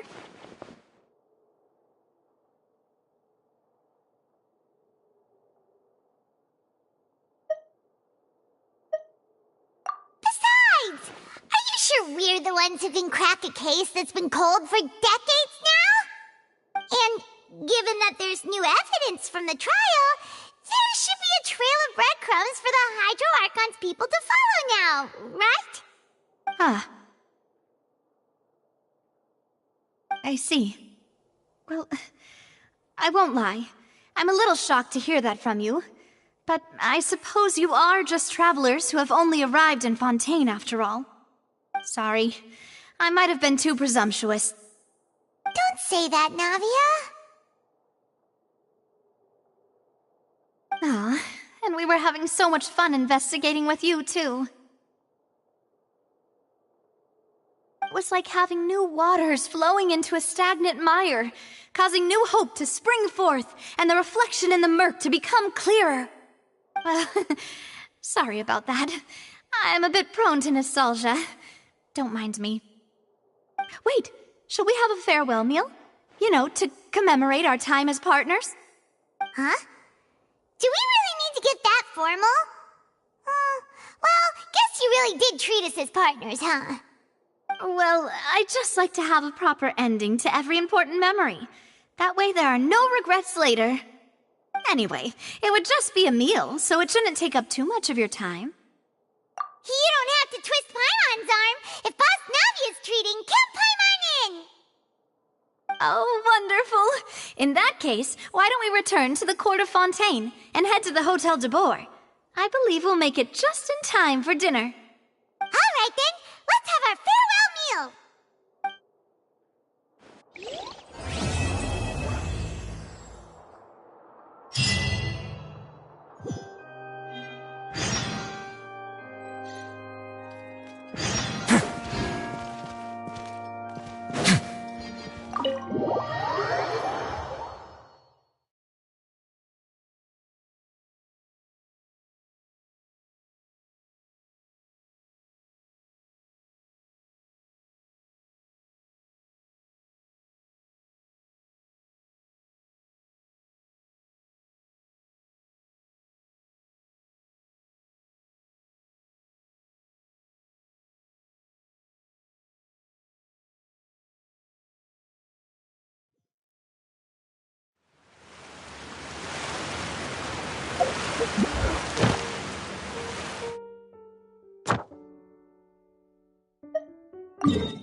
Ad Astra Abyssa.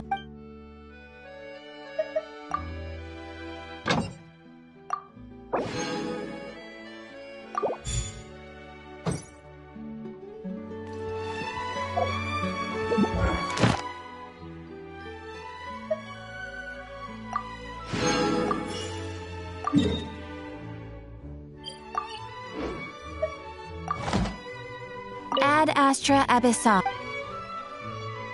Thank you for completing today.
have put in...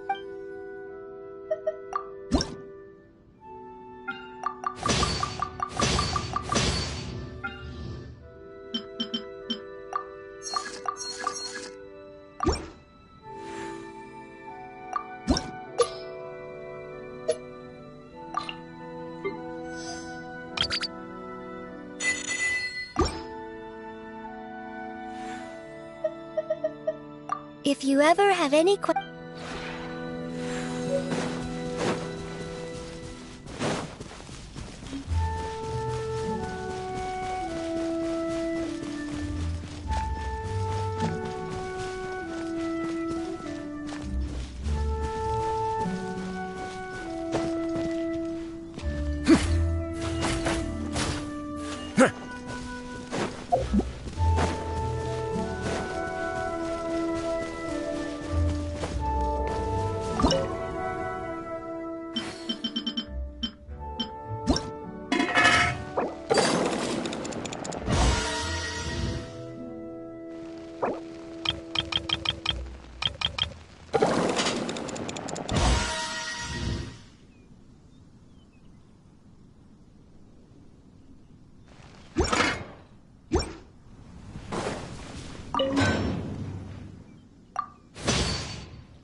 I came here several times with my father when I was little, but stopped eating here as often after growing up.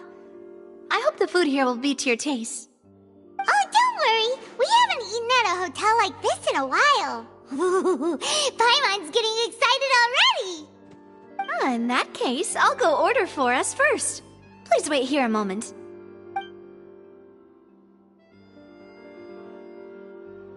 Ooh, everything looks so good. People in Fontaine sure know how to enjoy life. Why, of course. Go ahead, try whatever you like. If the food's good, I'll make a group reservation for the rest of Spina di Rosula next time. And if it's not? Well, then I'll still bring everyone. Albeit with only one dish per table. Sure have your own way of doing things. Oh, we called this a farewell meal, but we could also treat it like a victory feast, right? We did just win that case after all. Oh, true.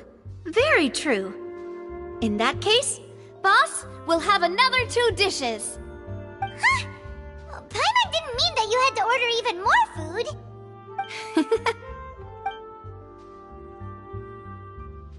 Speaking of cases, do you think that the mastermind behind the serial disappearances will get caught soon now that this has all happened? Well, we've certainly taken a big step forward, but I feel that's about it. We know that there's an organization that means to dissolve these young women, but we still don't know what they are really after. If it hadn't happened right in front of us, Paimon wouldn't have ever believed that a person could be dissolved like that. Right? Yet it was because this was such a preposterous notion that the investigation could never really move forward before. Ugh. If only that guy could have finished speaking! We were so close to hearing who was behind it. In such investigations, even the smallest step can seem like a yawning chasm if the trail of clues is cut off. To be honest, I don't have high hopes for any follow-up that the authorities might conduct. It's not that I don't have faith in their ability, it's just that a different perspective is required in some matters. It's easy to guard against and deceive a single, narrow perspective. A shift in thinking is required at such times in order to produce a breakthrough. Which is exactly why the Spina di Rosula exist. Those highfalutin folk are not all-knowing. That's why we exist. To seep into the cracks where filth falls through. Where their watch fails them. That's the kind of problems we solve. Seems Paimon thought things were simpler than they actually are. It's all right. Well, this was supposed to be a farewell meal, so I doubt you have further interest in this business, right? Let's talk about something else.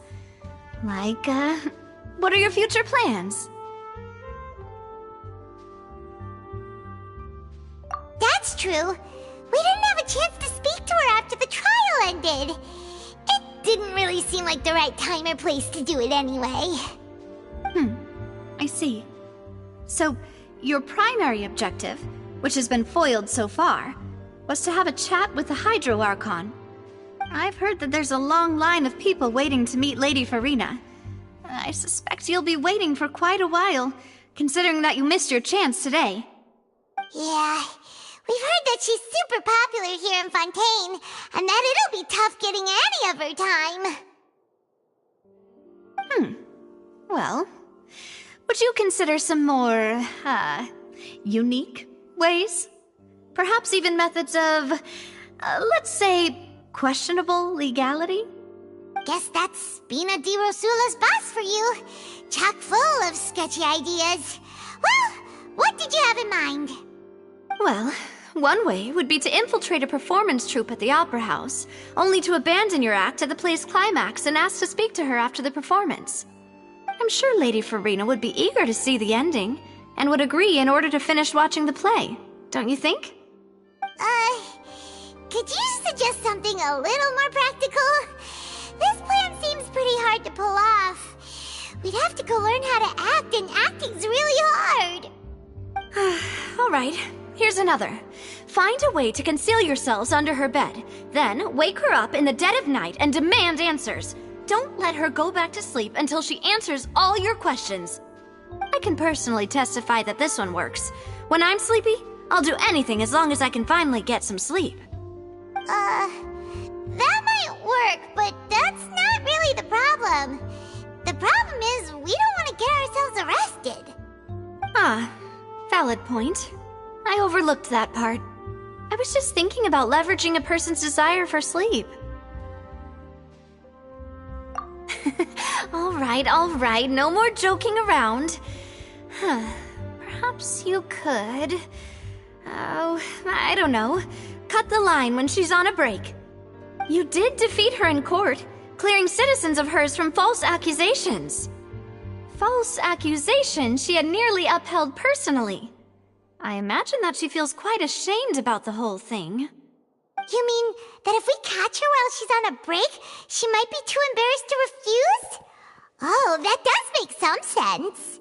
Why don't we give it a try after this meal? You know, strike while the iron is hot and all. Huh? Paimon, did you drink my Fanta? Was this your drink?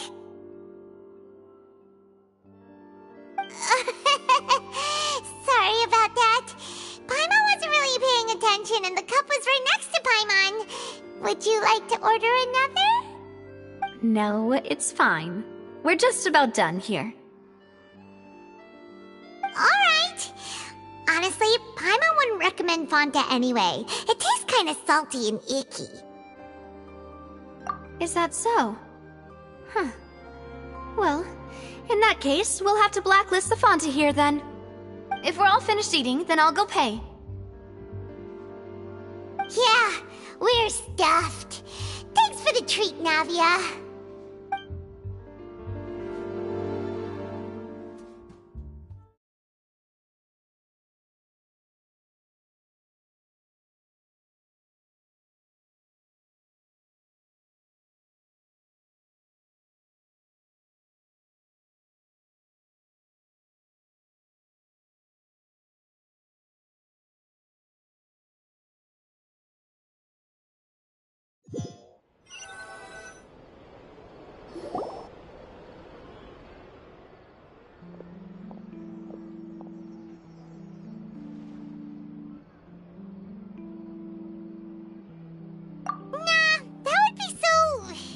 Normal. You know, like you. Okay. As for expenses this month, we're left with... Hey, Navia! What are you doing over there? Oh, nothing. It was just a meal, you know? Nothing the Spina di Rosula can't cover.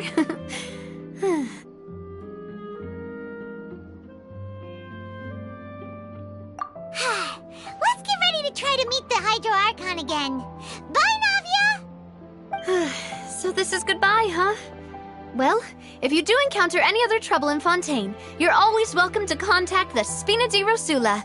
I'll give your request the highest priority. In any case, I wish you smooth sailing. I'll see you again, partner. See ya!